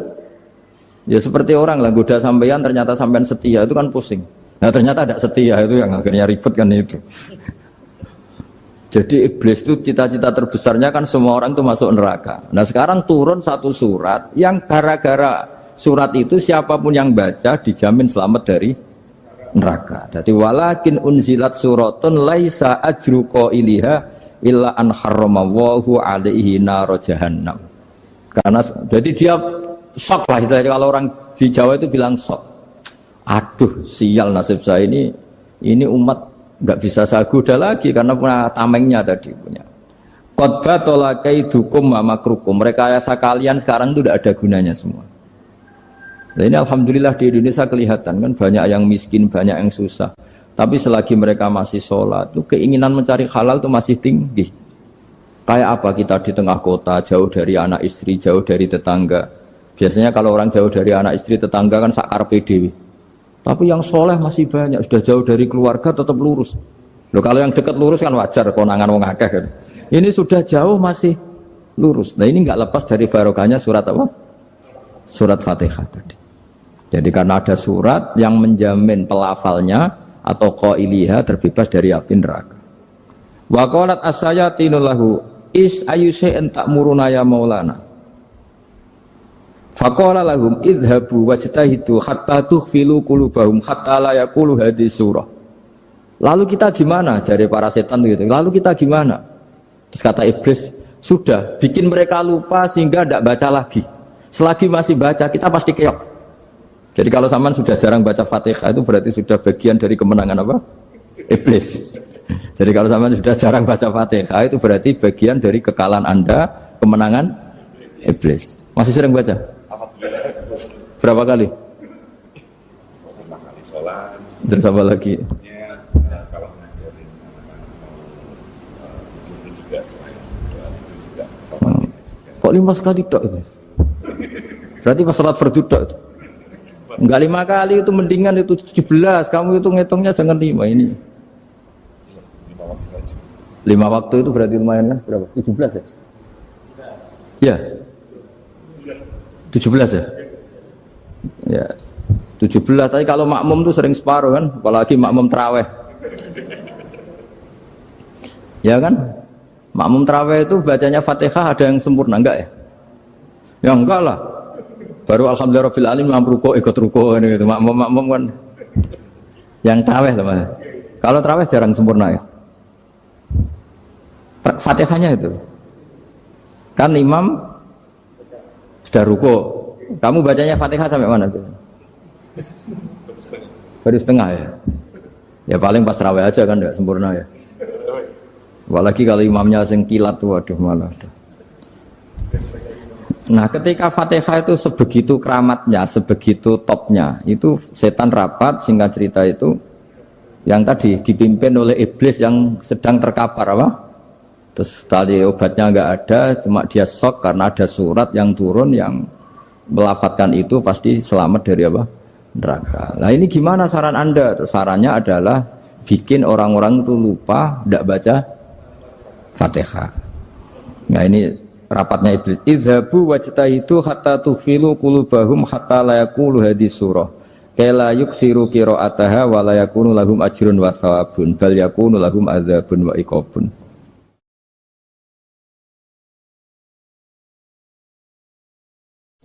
Jadi saya mohon selama ini Anda sudah baca, tapi mungkin hanya rutin saja. Napa rutin?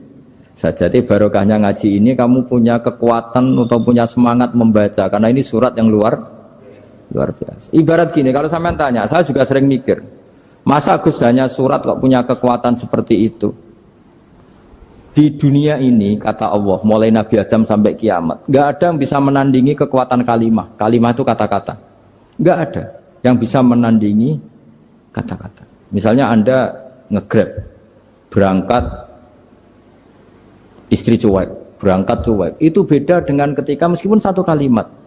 Wes Pak, muga-muga dilindungi pangeran, mugi-mugi jenengan selamat. Itu menjadi teduh dan semangatnya luar biasa karena kayak mendapat support. Jadi kira-kira kalimat itu hubungannya kita dengan Allah Fatihah itu seperti itu. Kamu melafadzkan satu kata-kata yang dibenarkan langit bumi, dibenarkan aras, dibenarkan malaikat, dibenarkan semua penghuni di dunia ini. Sehingga itu efeknya luar biasa. Itu seperti gini ya, kamu cerai sama istri, terus nikah lagi katut babon. 10 tahun anak kamu dididik, ibunya benci kamu. Dan memang Anda layak dibenci. Duit. Dan sampai nggak pernah manggil kamu Pak. Suatu saat, kamu tentu rindu kan, ingin dipanggil Bapak oleh anak kamu. Suatu saat anak ini manggil kamu Pak E. Itu senengnya bukan main. Hanya sebuah kata-kata. Makanya kadang-kadang orang itu tanya sama kiai, ijazah lafadz ini gunanya apa sih? Itu ijazah-ijazah itu untaian kata-kata. Yang kata-kata ini dibenarkan langit dan bumi dan aras dan para malaikat sehingga efeknya itu luar. Nah ibarat seperti itulah. Kamu melafadzkan Fatihah itu melafadzkan kata-kata yang dibenarkan Allah dan Rasul dan semua malaikat, semua penghuni langit. Maka ini efeknya pasti luar. Nah di sini lah orang-orang dulu itu tahu keramatnya itu sehingga ketika melawan Belanda, melawan Jepang dulu itu kalimat-kalimat itu menjadi mantra yang luar biasa. Doa yang luar biasa. Tapi di era modern karena orang sudah tidak ngerti itu, dianggap itu mantra, jimat, khurafat, bid'ah, waduh ribet meneh malah. Sebetulnya tidak seperti itu. Memang kata-kata ini kekuatannya luar biasa. Sama kesakitan hati kamu juga karena itu. Wis ngojek wangilan. Lha Pak di bojo kok kowe gagah tok kere. Wah, iku seling terus mesti. Padahal kalimat itu kan tidak melukai secara fisik, tapi apa kerjanya sesuk sarah-sarasen. Karena terus dengan pengadilan seperti itu kan, ngapain kerja demi perempuan yang seperti ini? Lagi-lagi kata-kata ini luar. Nah bayangkan kalau kata-kata itu adalah kalimat yang diajarkan Allah lewat Rasulnya, lewat malaikat Jibril. Kayak apa kekuatannya? Lah kira-kira Fatihah itu gitu. Kalimat yang baik, kalimatan thayyibah diajarkan oleh Allah dan Rasul, kayak apa kira-kira kekuatannya? Pasti luar biasa. Wong support yang dikatakan istri kita, anak kita aja luar biasa, apalagi ini support yang diajarkan Allah dan Rasul.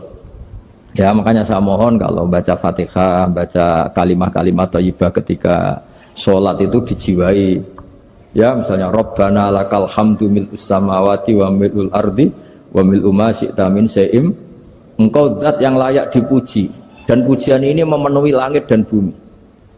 Karena kita tahu nggak ada sejengkal di alam raya ini kecuali di situ ada rahmat Allah. Misalnya kamu bisa lewat sampai rumah saya, kamu mungkin anggap biasa saja. Coba kalau ngalami likuifaksi, tahu-tahu bumi ini ambles, bisa ngelewati yang likuifaksi itu luar.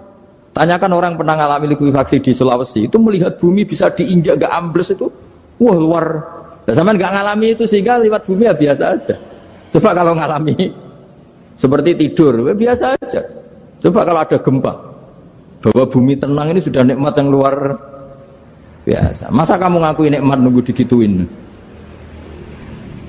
Ya kan? Nah, makanya baca Fatihah dijiwai lah, bahwa ini kalimat yang luar biasa. Nah, saya teruskan ya.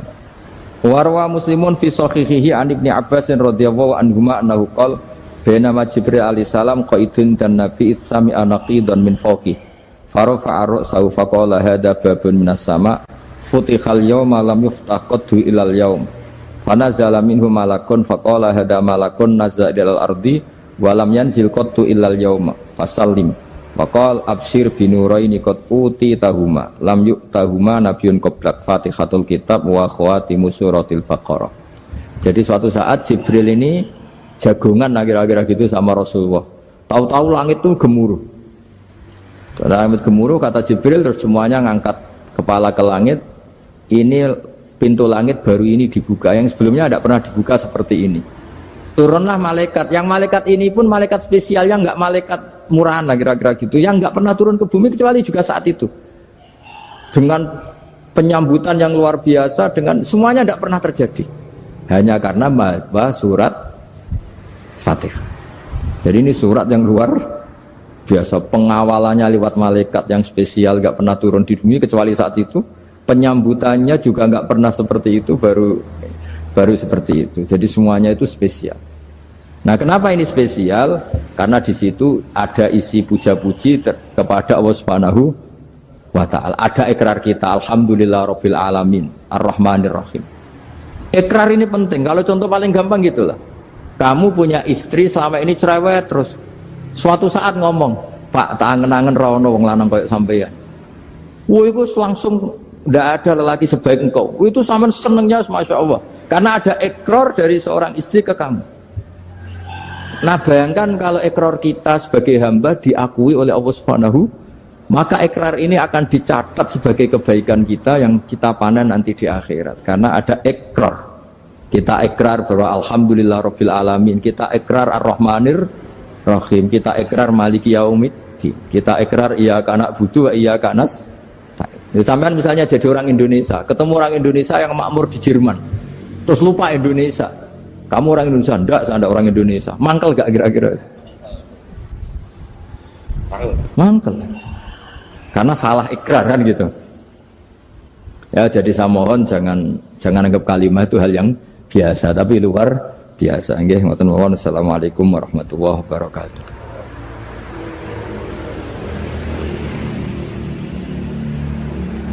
Saya berkali-kali kampanye di mana-mana lah, kampanye dan menganjurkan. Di antara catatan dalam Suhufi Ibrahim wa Musa kan ada kan di Quran itu yang dinamakan lampiran-lampiran wasiatnya Nabi Ibrahim dan Nabi apa? Musa. Itu di antara catatannya begini. Orang yang punya akal itu adalah orang yang bisa menikmati sesuatu yang baik.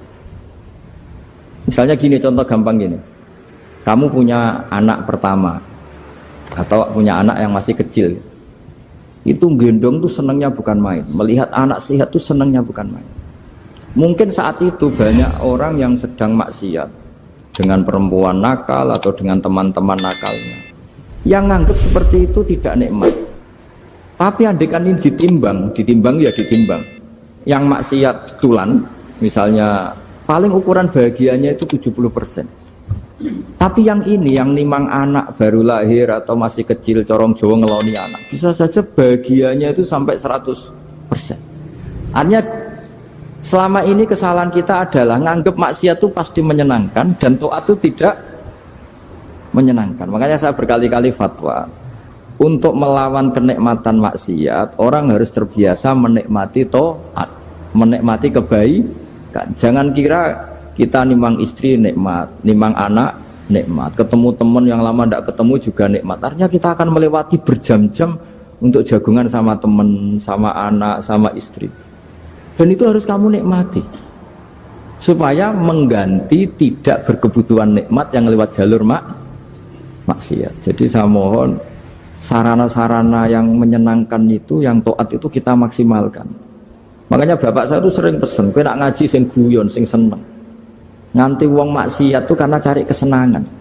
Coba kalau kesenangan itu sudah didapatkan saat taat, maka tidak butuh lagi kesenangan yang berbentuk maksiat. Makanya orang-orang wali dulu kalau sudah sholat itu gak bisa berhenti karena merasa nikmat. Makanya Nabi pernah ngendikan wa qurratu aini fi sholat, nyaman saya itu kalau sedang sholat. Jadi kalau nggak melanggar itu karena takut aparat, bukan karena kesadaran hukum. Tapi kalau urusan rambu-rambu itu seperti itu. Tapi kalau urusan orang ndak zina, ndak maling, ndak korupsi, itu hampir mayoritas orang Indonesia itu karena takut azab Allah atau takut dosa. Sehingga di desa terbelakang yang nggak terjangkau polisi atau di daerah-daerah yang sangat terpencil, itu perilaku leluhur, yaitu tidak nyuri, tidak zina, tidak apa, itu ya tetap jalan. Karena mereka memang dididik oleh agama. Sehingga keinginan kita terbesar adalah bahwa sesuai konsep Imam Ghazali, al-ulama wal umara tau'amani. Jadi ada sinergi lah antara ulama dan umara. Dulu biasa raja-raja itu ngaji sama ulama. Tapi ulama juga biasa antri di kerajaan untuk ngurus administrasi negara. Jadi beliau-beliau ya bisa sebagai rakyat, tapi juga sekaligus sebagai guru. Karena beliau-beliau ini orang-orang yang bisa menanggalkan egonya. Lalu kenapa kerajaan dulu itu begitu kuat? Ada contoh paling populer dalam mengelola negara, yaitu Umar bin Khattab. Itu Sayyidina Umar bin Khattab. Itu bajunya, jubahnya itu ada 12 jahitan, saking jeleknya. Jadi saking jeleknya itu 12 jahitan. Ada pernah seorang kiai yang cerita, ketika Baitul Maqdis itu ditaklukkan oleh pasukan Umar, itu beliau harus naik unta dari Madinah sampai Yerusalem. Karena kerajaan yang ditaklukkan itu membayangkan Umar itu seorang presiden, seorang khalifah, pasti wah. Itu ternyata pas sampai gerbang Yerusalem itu Umar itu yang nuntun unta. Karena ketika unta itu hanya satu, sama pengawalnya bilang, saya mau naik unta asal gantian. Ya 2 kilo Umar naik, 2 kilo ajudannya yang naik. Sampai Pak. Lepas mau pintu gerbang itu pas giliran Umar yang nuntun. Kata ajudannya, kali ini jenengan yang naik saja. Enggak, saya enggak mau bohong. Jadi yang disambut ya ajudannya. Karena ajudannya pakaiannya lebih bagus dan Umar pakai tadi jubah yang berjahit 12. Jadi betapa orang-orang dulu itu ketika jabat itu malah tasawuf. Karena tadi dipandu oleh agama. Setelah itu ada beberapa sahabat yang usul, ada pesta gitu karena ini hari kemenangan. Kata Sayyidina Umar, Inna Allaha ta'ala ayyara qauman faqala adhabtum thayyibatikum fi hayatikumud dunya wastamta'tum biha. Di antara kritik Allah kepada orang-orang yang enggak benar adalah jatah kenikmatan kamu sudah kamu habiskan di dunia. Maka di akhirat sudah ada jatah. Maka kata Umar, astabqi thayyibati. Jatah-jatah kenikmatan saya biarkan utuh. Maka tidak saya nikmati sekarang. Nah makanya ini saya sekaligus minta sama BUMN, pokoknya gak usah ngundang saya, ribet. Selain ribet ya soalnya ngaji saja. Saya ini jadi kiai itu ya bingung. Ya sering dihormati orang, dicucuk, kadang disangoni. Kalau kadang ya mikir, nak jatah kuntek terus piye. Makanya saya tuh ya sering ngebes, ya biasa saja hidup saya. Karena saya tidak ingin jatah saya ini habis. Tapi kadang-kadang orang itu ingin berlebihan menghormati kiai. Saya berkali-kali bilang, ketika ada orang menghormati saya itu yang repot saya. Yang menghormati benar karena menghormati kiai. Tapi kiainya yang masalah kan.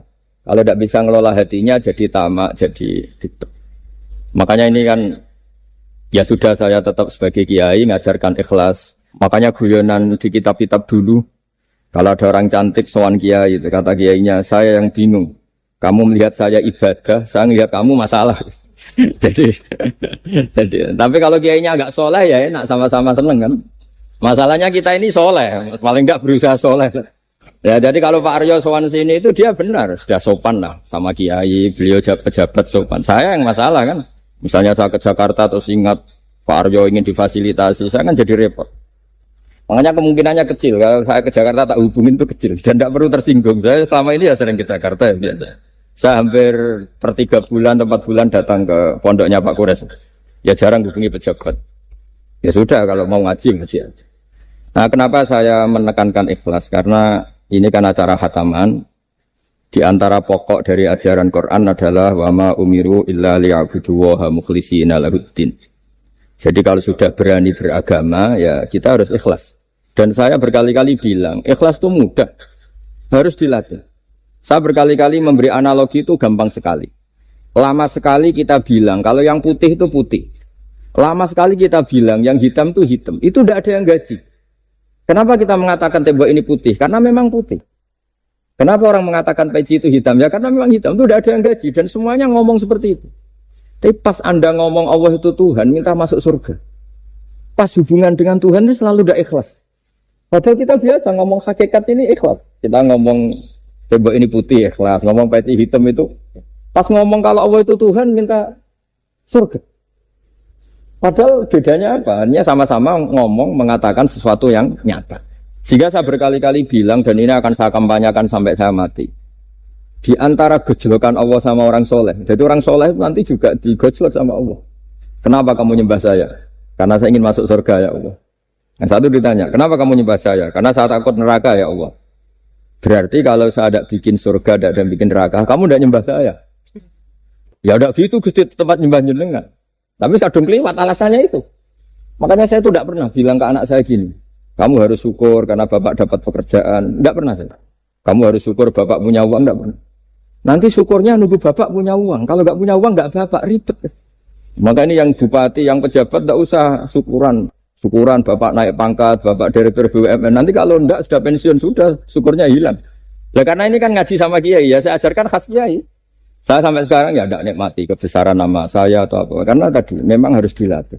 Kalau kita bisa mengatakan putih itu ikhlas, tanpa tekanan, tanpa imbalan. Kenapa pas mengatakan Allah Tuhan harus minta surga?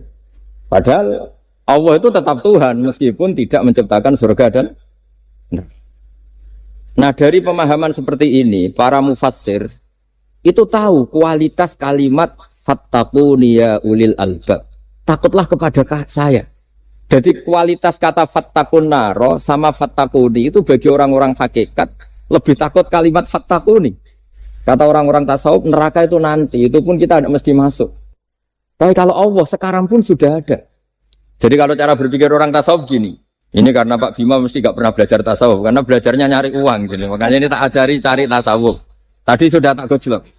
Harus ngapalkan Quran. Katanya. Kalau cara berpikir tasawuf itu gini, surga dan neraka itu muajalah, itu nanti. Kamu nyembah Allah ingin masuk surga. Takut menghindari maksiat atau takut sehingga tidak maksiat karena takut neraka. Dan surga itu simbol ridhonya. Neraka simbol bencinya, sukhtunya Allah. Terus kata orang-orang tasawuf cara berpikir, Allah itu sudah ada sekarang. Mulai dulu sampai sekarang Allah sudah ada.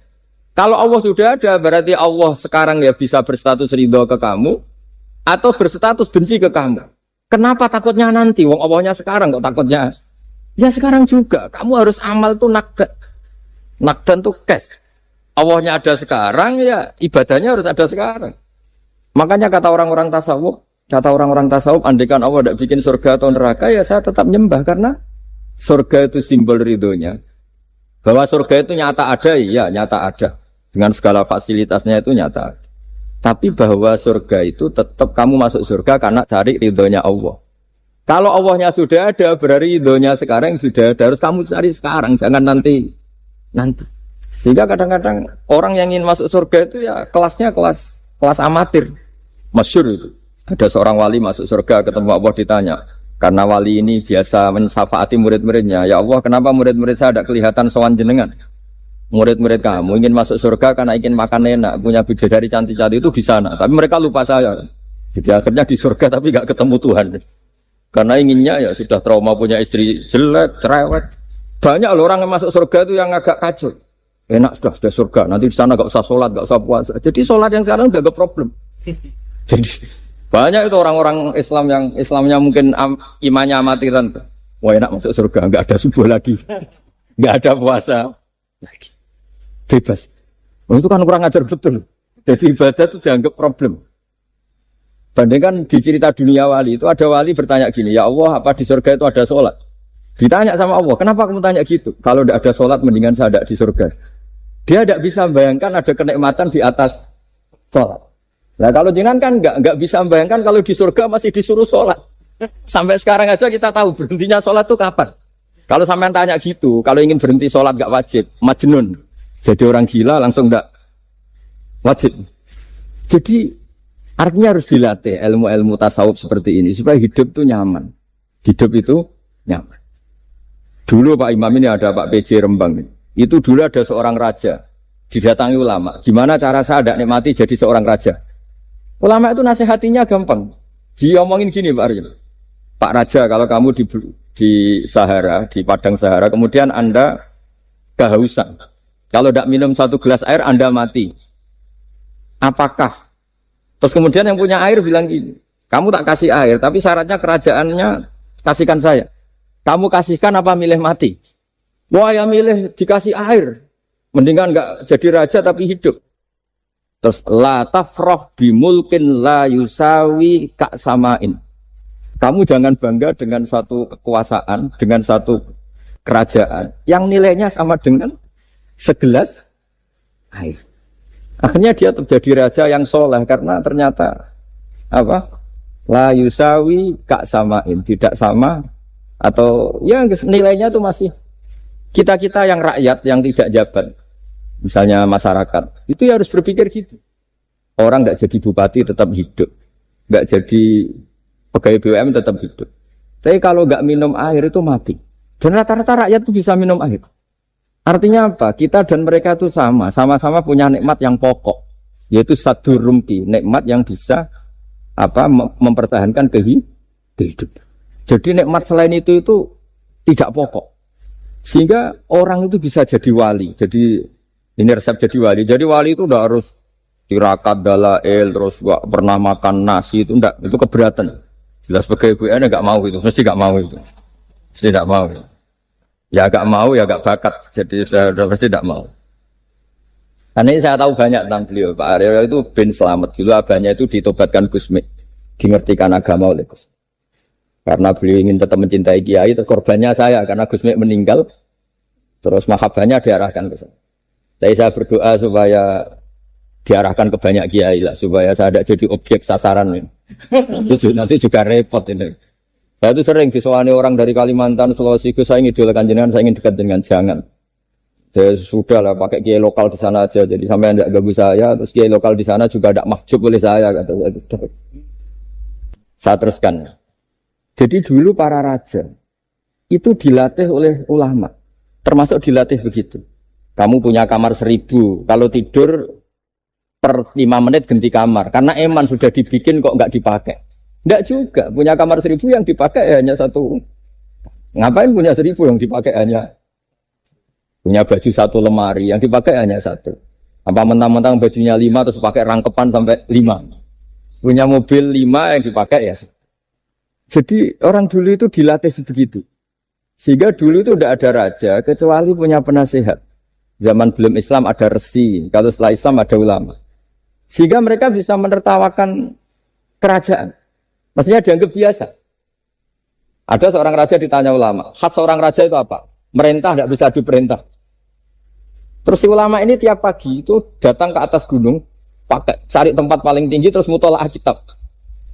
Setelah mutola'ah kitab ya wasik ya. Kayak saya kalau belajar ya asik. Ngalang-ngalain jagungan sama pakai BUMN kalau saya sudah belajar. Terus dia bilang, enaknya apa jadi raja? Saya di sini nggak ada yang memerintahkan saya. Berarti saya dengan raja sama. Dan kelebihan saya juga tidak ada yang ganggu. Kalau raja masih banyak yang ganggu. Artinya bisa mengolah. Kalau sekarang enggak. Banyak kiai yang melihat pejabat itu kayak gimana. Wong kok mulyane ngono. Buka pintu aja enggak pernah. Mulyane kayak gitu. Yang jenis ini dia rugi. Sudah iri. Enggak punya kenikmatan sendiri. Ulama dulu itu bisa mengelola kenikmatannya sendiri. Dengan cara seperti itu. Makanya masyhur Sayyidina Ali itu kalau malam. Itu diantara sebab beliau tambah dekat sama Allah. Itu diantara wiridannya itu bukan kayak wiridan kita itu enggak. Wiridannya begini. Ya Allah, kafani izzan antakuna li robban, wa kafani fakhran an akuna laka abdan. Saya sebagai manusia ini sudah sempurna. Punya Tuhan engkau. Tuhan yang maha dahsyat, maha top.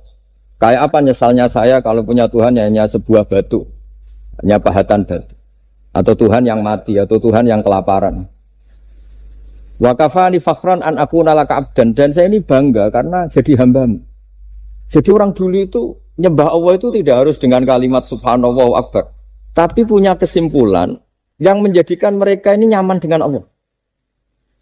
Abu Yazid Al-Bustami itu diangkat jadi wali setinggi-tingginya. Itu diantaranya, kalau wiridan bilang gini. Ya Allah, kenapa engkau ngasih makan saya? Ini aneh. Kenapa engkau ngasih minum saya itu aneh. Di mana-mana orang memberi itu ada kepentingannya. Misalnya majikan, bayari karyawan karena ada kepentingannya. Malah kalau di fikih itu agak absurd. Fikih itu hubungan suami istri itu agak kacau kalau dalam fikih. Lelaki itu tidak wajib nafkahi istrinya kalau tidak ngasih. Jadi kayak agak-agak transaksi. Dan istrinya punya hak nggak mau diajak kalau nggak dikasih nafkah. Jadi makanya dulu Mbah Mun tuh kalau ngajar saya fikih itu ngajari wong perhitungan. Jadi maksudnya wong ambek bojo kok perhitungan. Tapi di mana-mana hubungannya orang tuh begitu. Wong kenal kiai, nak orang loro kiai diatur ngene iki ya ora marem. Singkat cerita Bu Yazid itu, ya Allah engkau zat yang luar biasa. Engkau tidak butuh saya tapi ngasih saya. Ini fenomena aneh. Di mana-mana orang ngasih itu ada kepentingannya, apalagi pilkada. Wah, itu tambah banyak kepentingan. Artinya dia bisa mensifati Allah dengan cara yang enggak kebayang orang lain. Allah itu tidak butuh kita. Tanpa kita sudah jadi Tuhan, tapi ngasih kita. Apa ya Allah alasan kau mengasihi saya? Engkau tidak butuh saya. Di mana-mana orang ngasih itu kan karena butuh. Misalnya kamu ngasih anak. Apapun alasan ikhlas Anda ini karena nyaman. Anak ini menjadi hiburan. Tetap seneng ya. Ada unsur kamu itu dapat timbal balik. Setidaknya seneng. Atau ngasih rival politik kamu. Setidaknya ya karena safety lah kata tadi Pak Ari. Bergak teman-teman. Pokoknya ada kepentingan. Tapi Allah ini zat yang nggak punya kepentingan. Kemudian tetap ngasih. Dari situ terus dia punya cara mencintai Allah. Jadi wali-wali dulu itu punya cara untuk mencintai Allah. Dengan cara seperti itu. Makanya ada wali yang nangani orang-orang macam-macam. Kayak Gusme itu masyhur, beliau nangani orang fasik, orang macam-macam. Dulu itu ya ada seorang wali itu jadi wali karena beli narkoba. Tapi bukan untuk diminum, untuk dimusnahkan. Tapi kalau sekarang nggak mungkin karena narkoba harganya sudah miliaran, triliunan. Kalau dulu mungkin. Jadi ceritanya itu kampung dulu kan terpisah-pisah oleh gunung, oleh apa. Singkat cerita si wali ini setiap ada bandar narkoba dulu pakai homer. Homer kalau dulu arak. Dibeli sama dia. Dibeli setelah agennya pergi dilarungkan pokoknya dibuang. Begitu terus. Suatu saat si pengedar narkoba ini heran. Kampung situ itu selalu tak kirimin homer kok gak ada yang mabuk. Tapi dibayar cash. Malah si orang ini meninggal wangi. Ternyata dia tidak ingin kampungnya itu mabuk, sehingga dicegat di jalan supaya Homer ini tidak sampai ke kampung. Nah, sekarang kan tidak mungkin narkoba semahal itu. Tapi apapun itu kembali ke ulama dan umaro. Alhamdulillah di Indonesia itu ulama ya mati-matian supaya generasinya tidak terlibat narkoba dengan cara ditakutkan neraka. Umaro juga melakukan itu dengan cara ditakutkan penjara. Ini yang kita sama-sama ulama wal umaro tahu aman. Kita kerjasama dengan kapasitas masing-masing. Jadi penting sekali ngaji seperti ini supaya kita tahu bahwa khazanah-khazanah kita tentang dekat sama Allah itu macam-macam. Ini khusus ijazah ini sama Pak Bima, Pak Arya itu. Dulu Kiai Hamid Pasuruan terkenal wali. Dan di antara wiridan Dzikrul Filin ada beberapa kata yang dari Kiai Hamid. Jadi Dzikrul Filin itu kalimatnya utamanya dari Gusmi, Mbah Ahmad Siddiq. Tapi ada beberapa kalimat yang dari Kiai Hamid Pasuruan. Saya tahu banyak lah, karena bapak saya juga temannya Gusmi. Dan mbah saya kandung sepupu sama Mbah Hamid. Itu kalau ada orang sepuh-sepuh Pak Bima kayak jenengan Pak Arya, disuruh ngapalkan Quran. Ya mereka protes. Masa saya hafal, Pak? Sudah lah pokoknya ngapalkan. Ada yang 2 juz mati, 1 juz mati. Karena ya sudah sepuh. Suatu saat ada ulama yang tanya, kenapa Pak Hamid? Biar kamu dalam perjalanan di dunia tercatat ini bercita-cita hafal Quran. Jika kalau mati berstatus man salaka thoriqan yaltamisu fihi ilman sahalallahu lahu thoriqan ilal jannah. Orang yang mati berorientasi ingin ngaji. Tapi kalau kamu tidak punya orientasi ngaji kan di otak kita andaikan direkam Allah. Loh, coba hati kita andaikan direkam Allah. Ingin kaya, ingin punya gunung, ingin punya alpat, ingin punya ini itu. Coba kalau itu nanti disetel di akhirat. Tapi kalau kamu ingin ngapalkan Quran kan setidaknya pas disetel udah keren. Ingin hafal Quran meskipun tidak hafal-hafal gitu. Ingin hafal itu. Meskipun nanti kalau malaikatnya drengki ditambahin meskipun. Tapi insya Allah mereka ada yang drengki. Tapi andaikan kita nanti tidak punya cita-cita ngaji, itu rekaman kita hanya itu. Ingin mapan, ingin kaya, ingin menguasai dunia. Betapa malunya kita kalau rekaman itu kita dengar di depan Allah. Padahal nanti niat ini yang dihitung. Faman kanat hijratuhu ila Allah wa rasulih fa hijratuhu ila Allahi wa rasulih. Orang yang orientasinya hijrah. Hijrah itu meninggalkan yang buruk menuju yang lebih baik. Hanya untuk Allah dan Rasul, maka ya dihitung ke sana. Jadi misalnya Pak Bima, Pak Aryo ngapalkan Quran, hafal-hafalnya. Tapi berarti perjalanannya ini mencari ridhonya Allah, itu ditulis. Tapi kalau kita orientasinya ingin mapan, ingin sejahtera, ya ditulis. Ini ingin punya rumah 2, ingin punya rumah di berbagai provinsi. Ini coba kalau itu nanti direkam. Terus ditanya Allah, inginnya kamu apa sih di dunia? Dan itu bisa menjadi status kita. Ngeri kan? Kita ketemu Allah dengan status tidak pencari Allah dan Rasul, tapi pencari kemapa? Itu cara Mbah Hamid untuk mendidik supaya orang itu orientasinya kepada Allah dan Rasul. Disuruh ngapalkan. Ini Pak Aryo cerita, bapaknya hanya disuruh ngapalkan apa? Rabbana dalam urusan. Itu semalam nggak hafal. Dan alhamdulillah nggak hafalnya ditiru anaknya. Susahnya kemarin pas ngaji sama saya di kamar saya, saya punya kantor di depan rumah saya. Ya nggak hafal. Bener-bener konsisten. Jadi dulu bapaknya itu ketemu Gusme di hotel, dia diajarin semalam nggak hafal. Akhirnya hafal. Iya, tapi nunggu sekian tahun begitu. Jadi yang penting. Jadi ulama dulu itu pinter cara menuntun umat menuju Allah dan Rasul. Diajarin. Akhirnya ada Dzikrul Ghafilin. Penting orang itu menuju Allah dan Rasul. Setidaknya kalau direkam itu nanti saya ingin ya Allah dapat ridhomu. Kalau malam ilahi anta matlubi. Ilahi anta matsudi wa ridhoka matlub. Meskipun semalam hanya dilafatkan sekali. Setidaknya Allah mencatat. Ya Allah engkau yang kami cari. Ridhomu yang kami cari. Kalimat itu kalau terulang-ulang itu menjadi mental dan lama-lama jadi status. Daripada sebelum tidur, kapan ya sugih. Jare Pak Bima kapan gak jadi anak buah. Kok nanti yang menteri ya mikir, semoga gak kena reshuffle. Gitu terus pikirannya. Nah ini kan kalau ngaji saya menyinggung, yang salah tidak saya, sing ngongkor ngaji sopo. Saya makanya saya santai saja. Samaan kecewa malah bagus karena nggak ngel-ngelo saya lagi. Saya dalam hal ini itu anut mazhabnya Imam Syafi'i. Imam Syafi'i itu saya punya kitab, namanya Diwanus Syafi'i. Itu kalau orang tidak senang tuh paling bagus baca. Pak Imam Syafi'i, separuh kampung tidak senang jenengan. Ya bagus lah, kalau nggak senang nggak akan utang duit, nggak pinjam mobil. Wong nggak seneng itu kan nggak mungkin pinjam uang. Saya pernah ketemu seorang bupati cerita ini, terus saya sebut bupati aktif. Setelah saya cerita ini, terus Gus saya ingin ketemu jenengan empat mata. Setelah ketemu saya lucu. Saya akan cerita. Di antara wasiat bapak saya itu unik banget. Pak, ngelola wong gedeng gue enak. Sing ribet itu ngelola wong seneng. Jadi ngelola orang benci itu mudah. Yang ribet itu ngelola orang seneng. Itu mahal sekali. Itu dulu saya tidak paham. Barang kenal wong seneng ngel-ngel no. Nah sing ra seneng kan sudah selesai. Akhirnya Imam Syafi'i kan separuh kampung ini tidak seneng jenengan. Ya bagus. Mereka tidak akan utang saya, minta tolong saya. Artinya orang dulu itu jadi yang seneng dikelola untuk teman kebaikan, yang nggak seneng dianggap menjadi harga itu murah. Singkat cerita terus bupati ini datang ke saya cerita. Yang jelas gak bupati Rembang, ya ada usah. Cerita di bawah beduk cerita. Iya Gus. Rival politik saya ketika saya kalahkan itu selesai. Tapi mitra politik nanti saya kira berper. Jadi orang dulu itu segampang itu ngelola kehidupan. Artinya yang seneng ya penting kita butuh mitra. Yang gedeng ya nggak apa-apa lah. Barokahnya gedeng itu nggak ganggu anda kan. Asal sing gedeng aja dukun santet ribet itu kalau nanti. Ketika Imam Syafi'i diceritain orang yang tadi nyium tangan jenengan, yang sama jenengan diluk hormat, di luar itu memaki-maki jenengan.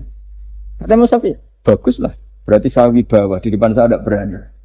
Jadi beliau seenteng itu melihat dunia. Jadi orang dulu itu, makanya mereka gampang jadi wali karena radhiyallahu anhum wa radu. Jadi orang yang melihat Allah itu sudah ridho, ya sudah. Nabi Musa itu kekasih Allah, kalimullah. Itu orang Israel. Itu yang gedeng yang ngel-ngel no. Yang seneng yang ngel-ngel no. Malah paling ribet kalau ngadepi orang Israel. Singkat cerita Nabi Musa itu bilang gini, ya Allah, kasih saya ijazah. Yang dengan ijazah itu orang terbungkam semua, tidak bisa ngeritik saya, tidak bisa mencibir saya, tidak bisa ngata-ngatain saya. Jawabnya Allah itu lucu. Ya Musa, hadza syai'un lam asna'hu li nafsi, fa kaifa asna'hu bika. Aku pangeran sing salah paham akeh, pemen aku wis trimo nabi. Aku iku pangeran sing salah paham mbek aku akeh. Jadi saya ini Tuhan. Yang cara pandang tentang saya keliru itu saja banyak, apalagi kamu. Mestinya saya yang terbebas dari disalahkan.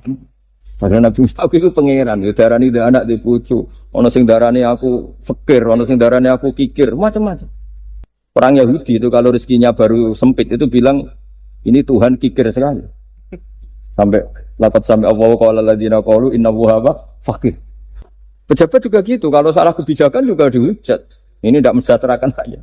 Itu kalau lapor Allah jawabannya gitu, kamu pejabat salah paham ribet, saya Tuhan saja disalahpahami. Jadi orang dulu itu segampang itu ngelola hubungan dekat dengan Allah. Jadi pakai rasa.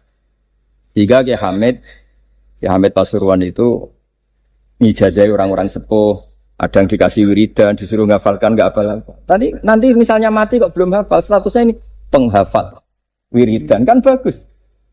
Daripada ngapalkan saya ingin punya rumah kayak yang di Singapura, berarti Anda menghafalkan bentuknya, pernak-perniknya. Bila perlu Anda menghafalkan nomor arsiteknya siapa.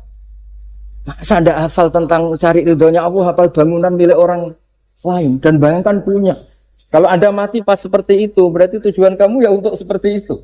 Itu famangka ada di hijratu ila dunya yusibuha awim ro'atin yang kikuha fa hijratu ila ma hajara ilaih. Jadi nanti kita mati itu distatuskan sesuai komitmen kita ingin apa. Itu status kita. Berarti kalau kita ingin punya rumah mewah kayak yang di Singapura, kayak yang di Amerika, kayak di Eropa, itu terekam di otak kita. Terus kita ngapalkan arsiteknya namanya siapa, itu di rumah mana. Terus kita ngenangan ada arsitek yang kita bawa ke sana supaya niru. Untuk kita loh, untuk pribadi. Nggak tahu saya kalau nanti untuk negara, nanti dibantah BUMN. Untuk negara gimana? Mungkin masih mendingan kalau untuk negara. Kalau untuk pribadi, singkat cerita akhirnya kiai-kiai dulu itu bikin gerakan hafal Quran. Sama orang-orang sepuh yang jelas secara lahir nggak akan. Tapi butuhnya adalah ini sudah punya perjalanan menuju ini. Menuju ini yang nanti menjadi status. Jadi misalnya Pak Imam ini PJ Rembang beberapa kali ngaji misalnya. Statusnya gitu. Ini ngaji sama Gus Baha, ini ngaji sama siapa. Ditulis dan itu statusnya karena keinginannya memahami itu. Ya dunia sampai lewat saja. Tapi kalau kebalikannya, urusan dunia detail, arsiteknya siapa, bangunan gini habis berapa. Kalau kurs rupiah berapa? Untuk pribadi, itu detail. Pas urusan ngaji sekenanya, kadang sampai punya guru aliran sesat apa nggak tahu karena pas urusan akhirat sekenanya, akhirnya ya sedapatnya. Ternyata ada guru, ada kiai tapi dukun.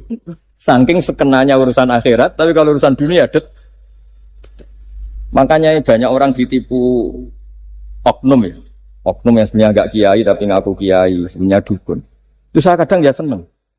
Senengnya itu betapa mereka diingatkan. Urusan dunia nggak pernah ketipu, urusan akhirat ketipu. Berarti apa? Urusan dunia detail, urusan akhirat nggak detail. Sampai dukun bermacak kiai saja sudah bisa nipu. Sementara kontraktor asing yang mau nipu tidak bisa karena dia ngerti detail, jejak rekamnya apa gitu. Tapi kalau nyari kiai sekenanya, ini tidak nyindir ngomong fakta. Ya cobalah itu diangan-angan lagi. Terus ini yang terakhir, ini khusus pada teman-teman saudara-saudara kita yang nangani khatamannya Gusme. Saya tadi ngasih naskah ke Pak Aryo supaya sampai ke beliau-beliau. Saya yakin beliau-beliau sudah punya, tapi supaya ini tambah mantap bahwa kita saling menguatkan. Ini saya baca ya. Ini kitab yang dipakai referensi tim lajnah penerbitan mushaf Arab Saudi dan seluruh dunia, termasuk saya. Jadi tradisi khataman kita, tadi kan kita bicara khataman. Ya saya ulang lagi, tradisi khataman kita itu kan justru ditutup dengan wa ulaika humul muflihun, ya. Jadi tidak minal jinnati wan nas, tapi diakhiri wa ulaika humul muflihun. Jadi khataman kita misalnya minal jinnati wan nas, biasanya yang baca Quran terus baca Fatihah, terus awal Baqarah sampai wa ulaika humul muflihun.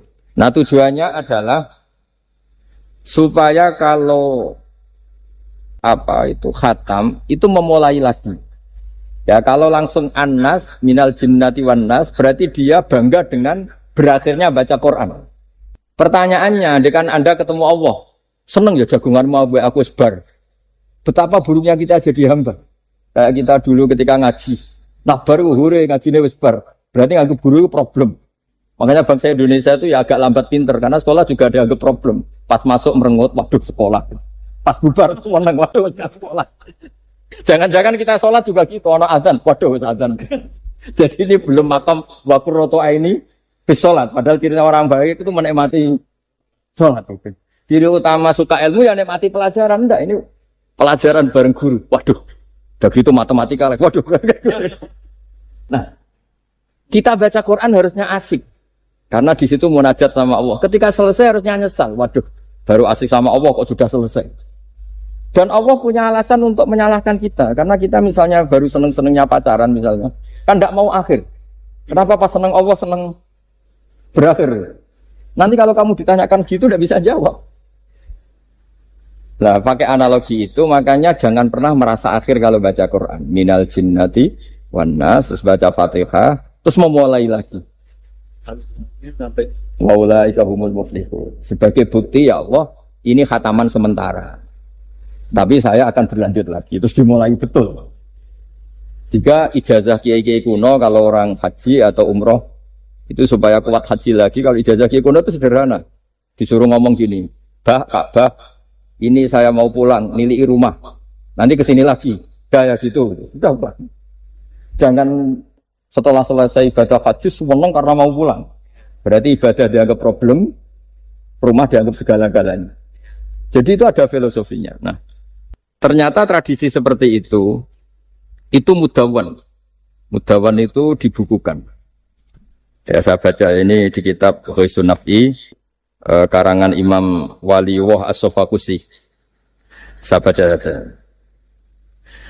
Nanti yang ngerti bahasa Arab biar diartikan sendiri, yang nggak ngerti nanti saya bantu. Takmilun. Nah, ini khusus para hafid tadi yang ikut khataman, mohon didengarkan. Takmilun. Fi masaila tata'allaku bil khotmi. Al-ula sabatan nasu anil maki minirawatil bazi wa kumpul wa ghairihima annaman qara'a wa khotama ila akhirin nas qara'a al-fatihata ilal muflihun min awalil baqarah Wasa al-amalu bihada fi sairi biladil muslimin. Jadi mulai dulu kalau orang khataman itu ya An-Nas, Fatihah, terus wa ulaika humul muflihun. Dan cara seperti itu wasa al-amalu bihada fi sairi biladil muslimin. Semua negara dunia ya sama seperti itu. Hanya tradisi yang dilakukan bapak saya sampai semua guru-guru kita, guru Quran, termasuk yang di Jantiko dulu, sama si dulu namanya Jantiko, lama-lama mantap ya. Itu sudah benar itu. Jadi mungkin teman-teman sudah melakukan tapi nggak tahu filosofinya. Ini saya bantu. Filosofinya adalah supaya kita tidak merasa mengakhiri baca Quran, tapi sekaligus memulai. Mereka nak kue niat ngakhiri tenan itu seakan-akan kan baca Quran itu problem. Terus ketika berakhir kita senang. Sholat juga gitu Pak Imam. Yang menjadikan umatnya Rasulullah Shallallahu Alaihi Wasallam dijamin surga itu diantaranya cara sholat begini Pak Arya. Saya hafal hadisnya itu. Abshiru ya ma'syaral muslimin. Ini kata Rasulullah. Hari ini Jibril muncul dan memberi satu pengumuman yang sangat menggembirakan. Apa itu? Umatku berstatus, ya ini kata malaikat Jibril. Umatku berstatus, mereka itu fa'alu faridotan wantadoru ukhra.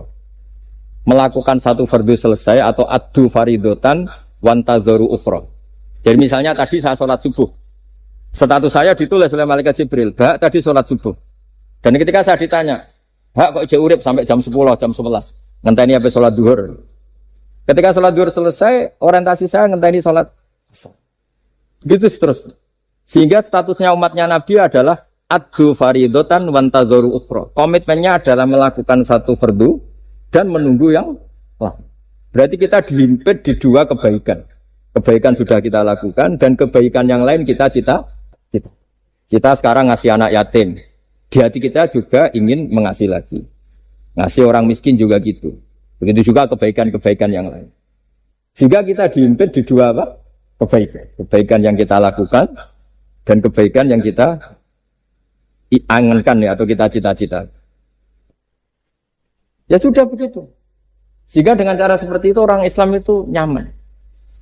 Bayangkan kalau kita berstatus punya rumah dan punya rumah lagi. Ingin punya mobil lagi. Berarti satu sih minat dunia wa ilat dunia. Minat dunia ilat dunia. Itu kalau pas mati, pas khayalnya begitu. Allah posisinya di mana? Ya ini sudah siap ya, setor ya, atau mana? Siap. Ya, siap. Siap Pak Gaya. Ya, siap. Sampai berapa juz rencana? 30. 30. Sampai 30 juz apa juz 30? Juz 30 dulu. 30. Jadi sampai segitunya guru-guru kita memandu, makanya terus dilatih dzikrul ghafilin, dilatih apa supaya kalau kita biasa pergi kembali misalnya, rombongan kembali, mungkin kita istighfar. Buat sekali-kali rombongan datangin khataman Quran, datangin acara-acara, sehingga ada perbandingan. Nah, setidaknya saat kita salah itu tidak status, tapi zallah, bawaan manusia. Tapi status kita adalah faman kana hijratuhu ila Allahi wa rasulih fa hijratuhu ila Allahi wa rasulih. Nah, kemudian kenapa itu menjadi perilaku masif di seluruh dunia? Kalau khataman justru ditutup oleh awal Baqarah. Kan agak aneh khataman kok ditutup dengan permukaan atau permulaan. Ya. Itu terus beliau ini di beberapa kitab diterangkan anna rajulan qala ya Rasulullah ayul a'mali afdalu. Amal terbaik itu apa ya Rasulullah? Qal alaika bil halil murtahil. Terus wa ma halul murtahil? Qal sahibul Qur'ani kullama khalla irtahala. Amal terbaik itu adalah amal setelah selesai ingin melakukan lagi. Apa itu? Orang yang menghafalkan Quran atau membaca Quran atau khataman Quran setelah selesai langsung dimulai lagi. Nah, ini di sini diartikan kullama faragha min khutmatin syara'a fi ukhra. Jadi satu khataman selesai kemudian lanjut lagi. Ya kan kalau kita misalnya orang kaya ke Singapura wisata kan langsung mungkin sudah punya brosur lagi, mungkin mau ke New Zealand atau apa. Kenapa pas urusan khataman enggak itu? Buat jadi manusia itu yang benar gitu. Jadi ya kira-kira gitu.